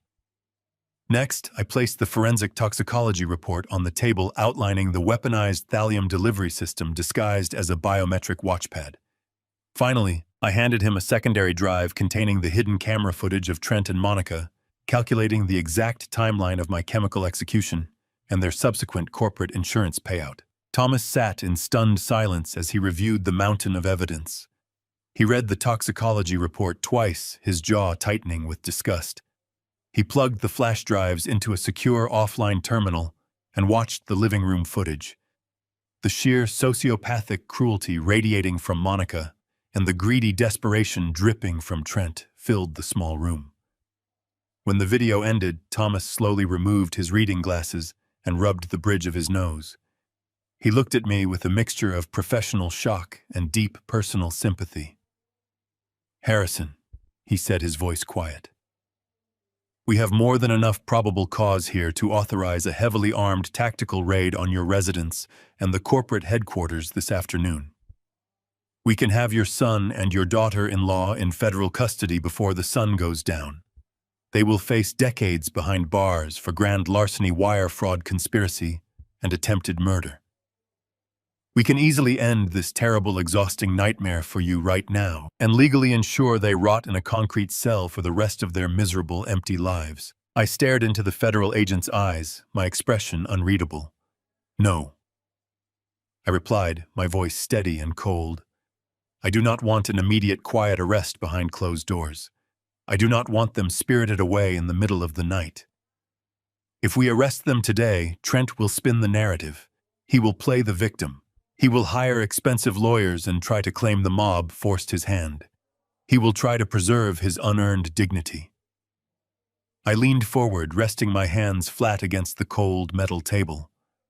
I want them to fall from the highest possible pedestal. I want them to feel the intoxicating rush of total victory. I want them to firmly believe they have completely outsmarted me, secured the massive insurance payout, and successfully stolen my entire empire. I want them to stand proudly in the blinding spotlight of their supposed triumph right before I rip the entire world out from beneath their feet. I want this to be a public, flawless, and utterly devastating retaliation. Thomas studied my face for a long, tense moment. He understood exactly what I was asking for. It was incredibly risky and completely outside standard federal protocol, but he also understood the profound, unforgivable magnitude of the betrayal I had suffered. He slowly nodded his head. All right. Harrison Thomas agreed, his tone shifting into sharp, tactical precision. If we are going to do this your way, we need to orchestrate a highly controlled federal sting operation. We will let them proceed with their timeline, but we will control the entire environment. We will monitor every single digital communication wire transfer and physical movement. But you must understand the severe physical risk you are taking. You cannot stop wearing that watch, or they will instantly know you suspect something. You have to endure the thallium exposure for a few more days while we set the stage. Are you absolutely certain your body can handle the toxicity until Friday? I thought about the blinding nausea, the agonizing tremors, and the terrifying weakness that gripped my limbs every morning. I thought about the invisible heavy metal slowly shutting down my vital organs, inching me closer to the cold grave my own son had eagerly dug for me. I am absolutely certain I lied smoothly, projecting a physical strength I did not truly possess. We will schedule an emergency meeting of the corporate board of directors for this coming Friday.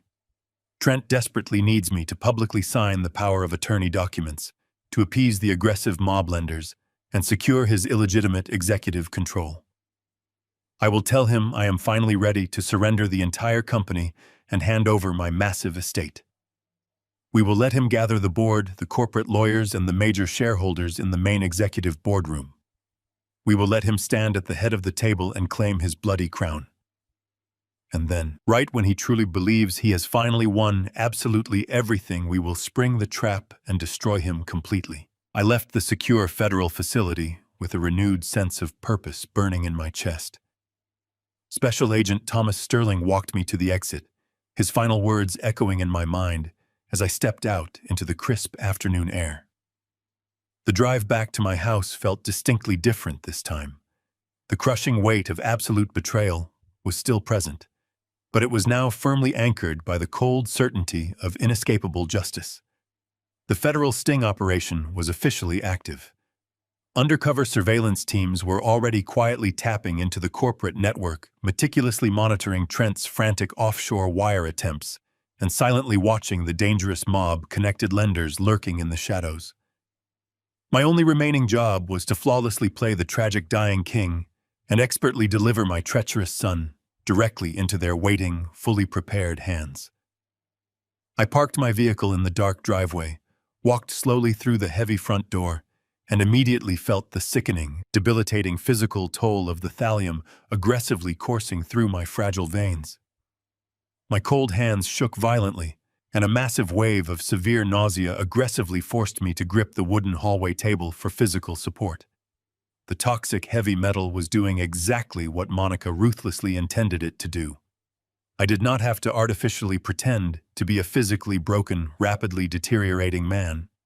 I simply had to harness that authentic, agonizing physical torture and strategically use it to execute the absolute greatest theatrical performance of my entire life. I shuffled slowly into my dark, quiet study, sat heavily behind my massive mahogany desk, and stared intently at the black telephone for a very long time. I needed to wait patiently until the deep evening hours arrived.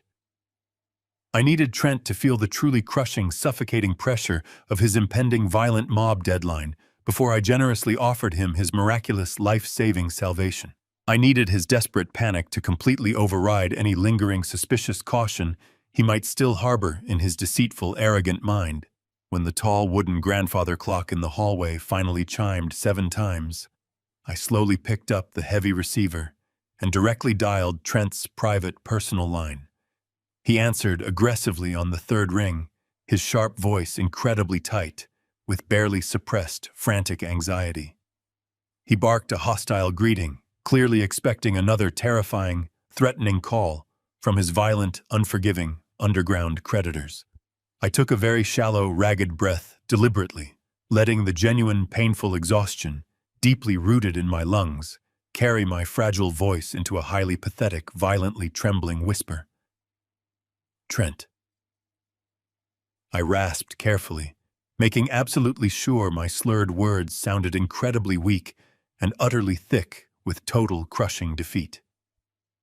It is your father. I heard a sharp, panicked intake of breath on the other end of the line, immediately followed by a sudden, sickeningly sweet, highly artificial shift in his deceitful tone. Dad, he said eagerly, pouring fake, sugary concern into every single calculated syllable. How are you feeling tonight? Monica and I have been so incredibly worried about your rapidly declining health and your terrible physical confusion today. I briefly closed my tired eyes willingly, letting the pure, unadulterated hatred fuel my desperate performance. You were right. Son, I murmured softly, deliberately, letting out a weak, rattling, agonizing cough directly into the receiver. You were right about absolutely everything. I am losing my mind. My frail body is completely failing me, and I can no longer fight this terrifying, dark mental confusion. I just desperately want to rest. I want this heavy burden to be completely gone. Bring the legal power of attorney documents. Bring whatever financial transfers you urgently need. I will officially sign absolutely everything over to you entirely. The total silence that instantly followed my total surrender was incredibly heavy and profoundly thick. I could practically hear the greedy, calculating gears rapidly turning in his head as he gleefully realized he had just won the ultimate financial lottery. Oh, Dad. Trent breathed out perfectly, masking his jubilant, triumphant victory behind a thick veil of solemn, dutiful family responsibility. I know this is a terribly difficult, painful decision for you, but it is truly for the absolute best. I will properly take care of absolutely everything. You just focus entirely on resting your tired body. I will drive over to the house right now with the corporate lawyers to finish the paperwork. No, I interrupted immediately, my ragged voice incredibly weak, but suddenly very firm, injecting the exact right amount of stubborn, lingering old pride into the tense conversation. Not quietly here in the dark, like some shameful, hidden family secret. I proudly built Caldwell Logistics from nothing with my bare hands. I poured 40 long years of my blood, my sweat, and my tears into that massive corporate empire. If I am going to finally surrender my throne and permanently hand over my entire personal financial estate, I am going to do it with proper dignity. I am going to do it in the bright light of day. I paused deliberately, actively, letting my painful breathing labor heavily and loudly into the telephone receiver. I want an official emergency meeting of the entire board of directors called for this coming Friday morning. I want the corporate attorneys, the executive vice presidents, and all the major shareholders physically present in the main executive boardroom. I want to look them all directly in the eye, give a proper honorable farewell speech, and publicly pass the powerful torch to my only son. If you truly want my legal signature on those critical documents, Trent, that is my one and only non-negotiable condition. Trent hesitated quietly. I could practically feel his desperate, terrifying panic aggressively warring with his truly monumental, blinding greed. He absolutely needed that massive amount of money immediately to completely pay off the violent mob syndicate by late Friday evening.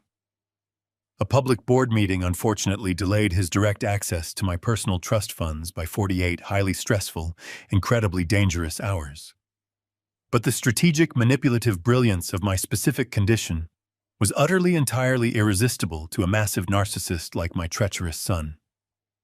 A quiet private signature heavily secured in a dark, lonely bedroom could potentially be legally contested later by highly suspicious board members or aggressive federal auditors. But a highly public, deeply emotional, gracefully executed handover occurring directly in front of the entire corporate leadership team would permanently legitimize his absolute executive control forever. It would completely, securely insulate him from any future financial audits or dangerous federal criminal inquiries. It was the absolute perfect, unassailable, flawless cover story for his massive ongoing financial crimes. "I completely understand, Dad." Trent finally replied, his smooth voice dripping with intensely triumphant, greedy satisfaction. "You absolutely deserve a proper, highly honorable, very public farewell. I will contact the senior board members immediately and arrange absolutely everything for Friday morning at exactly 9 o'clock sharp. I will personally have the corporate legal team prepare the final power of attorney files and the complete estate transfer binders. You will not have to worry about a single thing ever again." I thanked him weakly, whispering my love before disconnecting the line.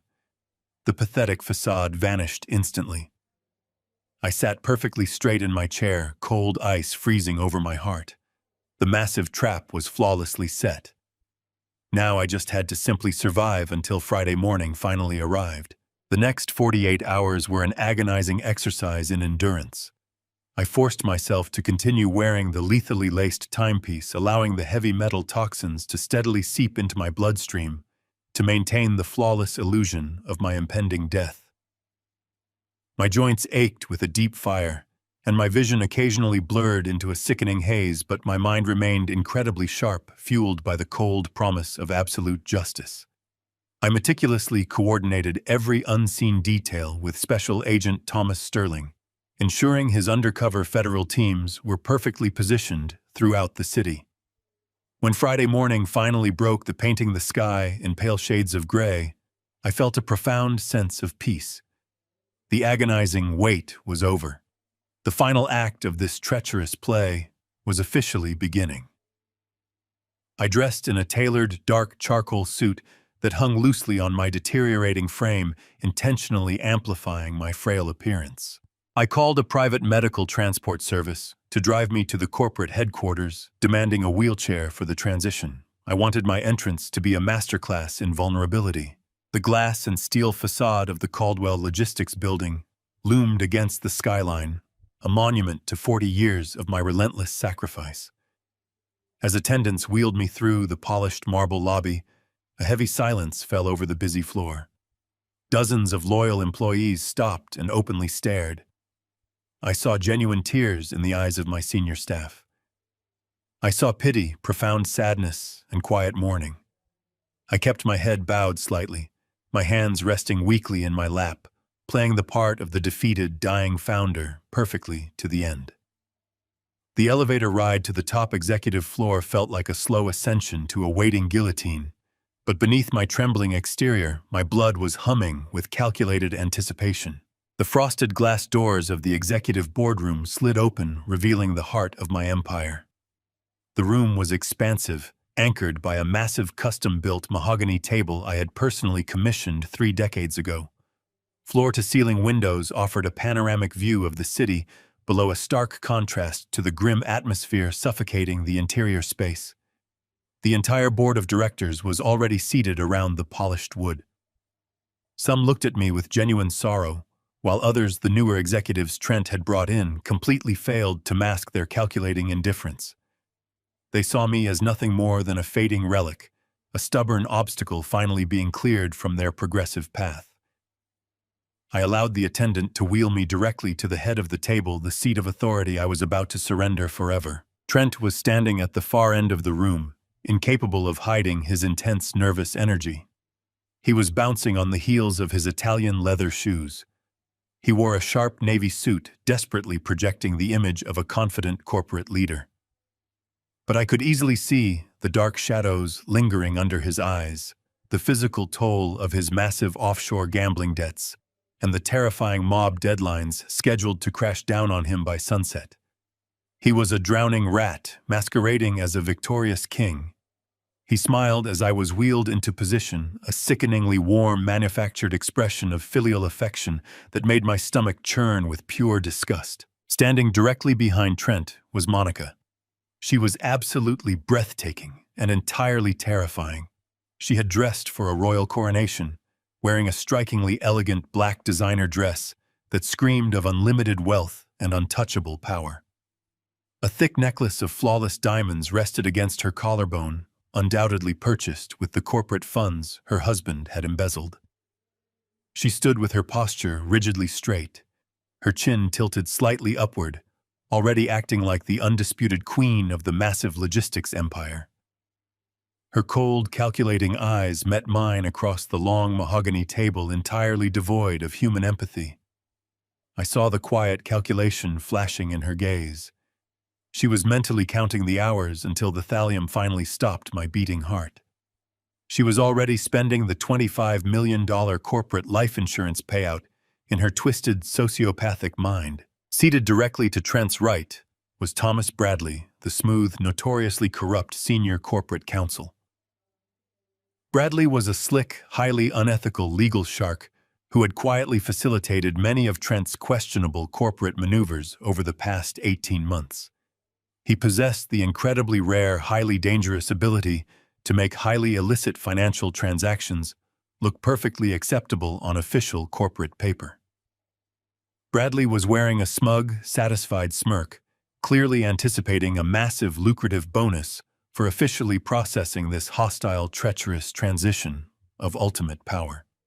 He smoothly reached into his thick leather briefcase and pulled out a massive stack of densely printed legal documents. He neatly aligned the heavy papers on the polished mahogany table, gently smoothing the crisp edges with his perfectly manicured hands. "These are the final comprehensive power of attorney authorizations, Mr. Caldwell." Thomas Bradley announced, his voice projecting across the silent boardroom with a slippery, theatrical gravitas. In addition to the total transfer of all executive corporate controls and voting shares, these documents legally incorporate the immediate, irrevocable transfer of your entire personal estate, your private trust funds, and all physical property deeds directly into the sole, undisputed custody of your son, Trent Caldwell. This highly comprehensive legal transition will effectively ensure that your magnificent legacy is seamlessly protected and aggressively maintained during your deeply unfortunate, tragic medical decline. The absolute silence in the boardroom was incredibly heavy, practically suffocating the air out of my lungs. I slowly raised my shaking, pale hands, resting them weakly on the cool, polished surface of the mahogany table. I let out a soft, rattling breath, allowing a single manufactured tear to slowly trace its way down my wrinkled cheek. I looked around the large table, meeting the eyes of the quiet, watching directors. Some actively looked away, deeply ashamed to witness the pathetic, unconditional surrender of a giant.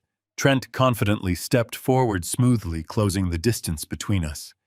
He picked up the thick stack of legal documents and gently slid them directly across the smooth wood until they rested right in front of my trembling hands. He reached into the inner breast pocket of his expensive suit jacket and pulled out a heavy, solid gold fountain pen. It was the exact same pen I had proudly gifted to him upon his graduation from university, a beautiful instrument meant to sign honest, honorable contracts. He leaned down, placing his hands firmly on the armrests of my medical wheelchair, trapping me in my seat. His face was only inches from mine. I could clearly smell the sharp, metallic scent of his nervous sweat, completely cutting through his expensive cologne. He gently placed the gold pen directly into my shaking palm, closing my cold fingers around the heavy metal barrel. He flashed a brilliant, triumphant, completely fake smile for the watching board of directors, before dropping his voice into a low, intimate whisper meant strictly for my ears alone. "It is time to rest, Dad," Trent murmured softly, his tone dripping with an arrogant, condescending finality. "You have done more than enough for us. I have finally got it perfectly handled from here." I stared down at the heavy gold fountain pen resting in my open palm. Trent was still leaning over me, his face radiating a sickeningly confident smirk, fully believing he had secured his ultimate victory. I let the silence stretch for 5 agonizing seconds, allowing his arrogant words to hang heavily in the stale air of the boardroom. Then I simply opened my fingers. The solid gold pen slipped from my grasp and plummeted onto the polished mahogany table with a sharp, incredibly loud metallic crack. The sudden violent noise echoed like a gunshot through the massive room. Several board members physically flinched in their expensive leather chairs. Trent blinked, a flash of genuine confusion breaking through his manufactured facade. He instinctively reached out to retrieve the fallen pen, assuming my deteriorating motor skills had finally failed me completely. I gripped the sturdy armrests of my medical wheelchair before his hand could even brush the cold metal. I took a deep, steadying breath, pulling the cold air into my lungs, and pushed myself upward. I ignored the intense burning in my joints and the heavy, lingering nausea brought on by the thallium poisoning. Pure, unadulterated adrenaline flooded my veins, temporarily banishing every single trace of the toxic weakness. I stood up slowly, deliberately, shedding the pathetic illusion of the dying, defeated old man. I straightened my spine, squaring my shoulders until my posture was entirely rigid and towering. I towered over Trent, casting a long, dark shadow across his suddenly trembling form. The entire executive boardroom fell completely, absolutely silent. You could have heard a single pin drop on the thick carpet. The watching directors stared at me with wide, horrified eyes, utterly paralyzed by the impossible sight of a supposedly comatose man suddenly standing with the imposing, terrifying authority of a ruthless titan. Trent stumbled backward, his Italian leather shoes scraping clumsily against the floorboards. The color instantly drained from his face, leaving his skin a pale, sickly shade of translucent gray. His mouth opened and closed silently, struggling to comprehend the terrifying reality unfolding right in front of him. "Dad," he finally stammered, his voice breaking into a pathetic, high-pitched squeak. "What are you doing? You need to sit down. You are incredibly sick." "I am exactly the man I have always been." "Trent," I replied.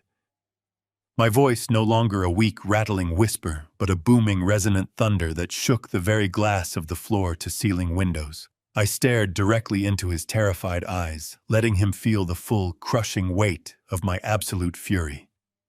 "You genuinely believed I was just a blind, pathetic fool. You eagerly confused my unconditional paternal love for terminal stupidity. You thought you could simply waltz into my corporate sanctuary and steal my legacy while I quietly suffocated in the dark." I reached into the inner breast pocket of my tailored charcoal suit jacket and calmly withdrew a small black multimedia remote control. I did not break eye contact with my trembling son as I raised my arm and pointed the device directly toward the ceiling. I firmly pressed the central button. The massive state-of-the-art corporate projector hummed to life with a low, mechanical whir. The heavy motorized screen slowly descended over the far wall of the boardroom, casting a bright rectangular glow across the mahogany table. Thomas Bradley, the corrupt corporate lawyer, frantically gathered his fraudulent power of attorney documents, instinctively sensing the catastrophic shift in the atmosphere. Instead of the sanitized executive transition slides Trent had proudly prepared to legitimize his hostile takeover, the massive screen flickered and illuminated with the crisp, stark contrast of infrared security footage. It was the hidden camera recording from my private living room, captured just a few nights prior. The high-definition video clearly displayed Trent and Monica lounging casually on my sofa, comfortably drinking my rare vintage scotch. The highly sensitive audio transmitters flooded the quiet boardroom with perfect, undeniable clarity. The collected board of directors watched in absolute paralyzed horror as the digital ghost of my son began his frantic, pathetic confession. Trent's desperate, whining voice echoed off the walls, clearly detailing how he had selfishly blown exactly $15 million of critical corporate operational funds on disastrous underground cryptocurrency bets. The executives gasped audibly as the recording revealed the massive illegal gambling debts Trent had subsequently acquired, and the terrifying mob-connected lenders who were actively threatening to violently seize the logistics company assets by Friday evening. The pristine, highly sanitized corporate illusion Trent had desperately tried to maintain was instantaneously, completely incinerated, but the absolute worst was yet to come. The video continued playing, delivering the most brutal, unforgivable twist of the entire treacherous plot. Monica leaned forward on the massive screen, her voice cold and completely devoid of human empathy. The audio broadcasted her chilling complaint about my surprising physical resilience. She explicitly ordered Trent to aggressively increase the lethal dosage on the transdermal watchpad. She coldly described the heavy metal thallium, boasting about how the highly toxic poison would rapidly collapse my nervous system and easily mimic natural organ failure without raising any medical suspicions. The reaction in the boardroom was instantaneous and entirely visceral. Several senior directors physically recoiled, covering their mouths in pure shock and revulsion. One of the executive vice presidents muttered a quiet prayer under his breath. They were not just watching an arrogant executive violently mismanage corporate funds. They were actively bearing witness to a calculated, cold-blooded, and entirely premeditated murder plot, discussed with the casual indifference of planning a weekend vacation. The recording reached its devastating climax. Trent's digital voice filled the room, eagerly outlining his final treacherous endgame. Once he signs the power of attorney, we toss him in a nursing home and let the thallium finish the job, the recorded Trent explained greedily. As soon as his heart stops, the $25 million key man corporate life insurance policy pays out to me. We clear the debts, liquidate what is left, and disappear to Europe. The ultimate sickening betrayal was finally laid bare for the entire world to see. My life, my decades of relentless sacrifice was literally worth nothing more than a $25 million payout to my only child. I clicked the black remote control a second time. The infrared video vanished instantly, replaced by the highly detailed multi-page forensic toxicology report from the private laboratory. The massive screen brightly displayed the lethal levels of heavy metal detected in the watch casing, complete with the official chemical breakdown of the weaponized hydrogel and the certified signature of the lead toxicologist. The undeniable concrete scientific proof of their attempted assassination glared down at them, entirely irrefutable and absolutely damning.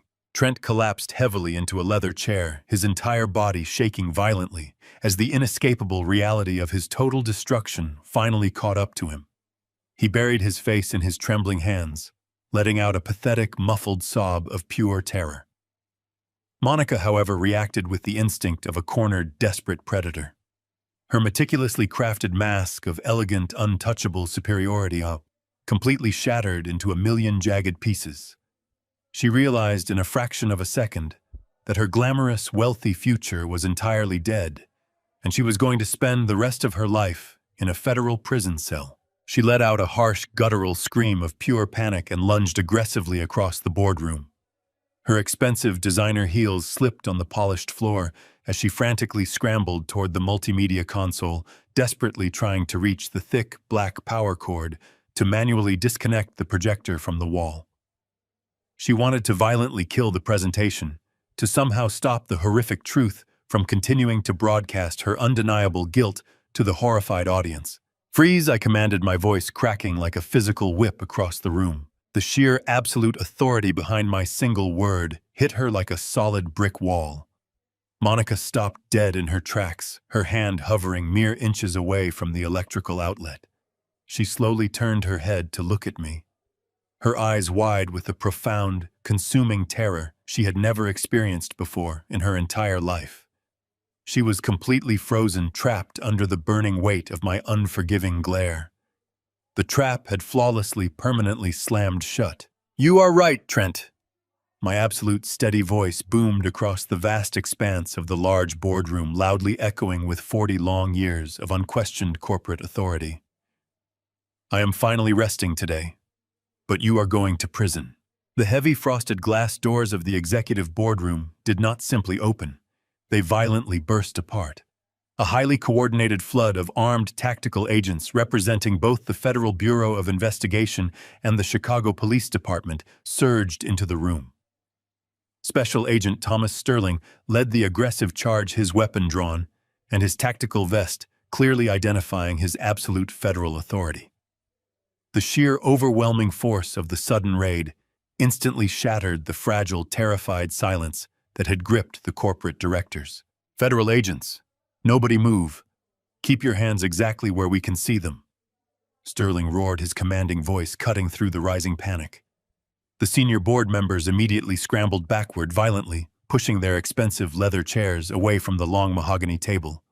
They pressed their backs flat against the cold floor-to-ceiling windows, desperately trying to physically distance themselves from the unfolding criminal catastrophe. Thomas Bradley, the corrupt corporate counsel, practically fell out of his seat. He raised his perfectly manicured hands high into the air, his face pale with sudden terrifying realization that his lucrative illegal career was permanently over. Trent did not even have the necessary time to process the violent intrusion. Two heavily armored federal agents forcefully grabbed him by his tailored shoulders. They brutally slammed him face first against the polished surface of my custom mahogany table. The sickening thud of his skull hitting the hard wood echoed loudly. His arms were violently wrenched behind his back, and the sharp metallic click of heavy steel handcuffs locking around his wrists sounded like the ultimate final gavel drop of his privileged life. Monica fought back with the wild, unhinged ferocity of a cornered animal, as a female officer lunged forward to apprehend her. Monica violently swung her arms, her manicured nails raking across the air. She let out a piercing, hysterical scream that tore through the boardroom, a sound so entirely devoid of her usual elegant sophistication that it barely sounded human. Her perfect, untouchable facade was entirely, completely destroyed. The expensive black designer dress tore slightly at the shoulder as two officers wrestled her aggressively to the ground. They forced her face against the plush corporate carpet, securely fastening her hands behind her back. "Get your filthy hands off of me!" Monica shrieked, thrashing her head wildly from side to side. Her flawless makeup was heavily smeared with angry tears, and the thick necklace of flawless diamonds dug painfully into her collarbone as she struggled against the unyielding federal restraints. "I am Monica Caldwell. You have absolutely no legal right to touch me. I demand to call my private lawyers immediately. This is a massive, unforgivable mistake. The only mistake you made was attempting to chemically execute a federal witness," Agent Sterling replied coldly, standing directly over her struggling form. He did not offer her a single ounce of professional sympathy. He expertly read her constitutional rights, his crisp, authoritative words entirely drowning out her frantic, high-pitched protests. Trent, however, had completely abandoned any lingering pretense of arrogant defiance. As the tactical agents roughly hauled him up from the wooden table, his knees buckled beneath his weight. He dropped heavily onto the floor, falling directly to his knees right in front of my medical wheelchair. He was openly, uncontrollably sobbing. The thick, arrogant pride that had previously fueled his treacherous corporate takeover had completely evaporated instantly, replaced by the raw, pathetic terror of a deeply cowardly man finally facing the devastating consequences of his own horrific actions. "Dad, please," Trent begged, his voice cracking and breaking into a high, desperate whine. Large, heavy tears streamed down his face, dripping onto his sharp navy suit. "Please, you have to stop them. You have to tell them this is a terrible misunderstanding. I was absolutely desperate. Those underground lenders were going to physically kill me, Dad. They were going to violently dismantle everything you built. I only did this to safely protect our massive family empire. You have to show me some mercy. I am your only son." I looked down at the weeping, trembling man kneeling in front of me. I searched my own heart, looking for even a tiny, lingering fragment of paternal affection. I searched for the warm, unconditional love that had previously motivated me to blindly trust him with my entire legacy. But there was absolutely nothing left. The thallium poisoning had physically ravaged my body, but his profound sociopathic betrayal had permanently, completely severed my soul from his. My eyes were entirely devoid of any human warmth as I stared at his pathetic, weeping face. "You did not aggressively protect our family empire, Trent," I stated, my voice echoing with a cold, terrifying emptiness. "You selfishly tried to burn it to the ground, to comfortably finance your own arrogant, greedy failures.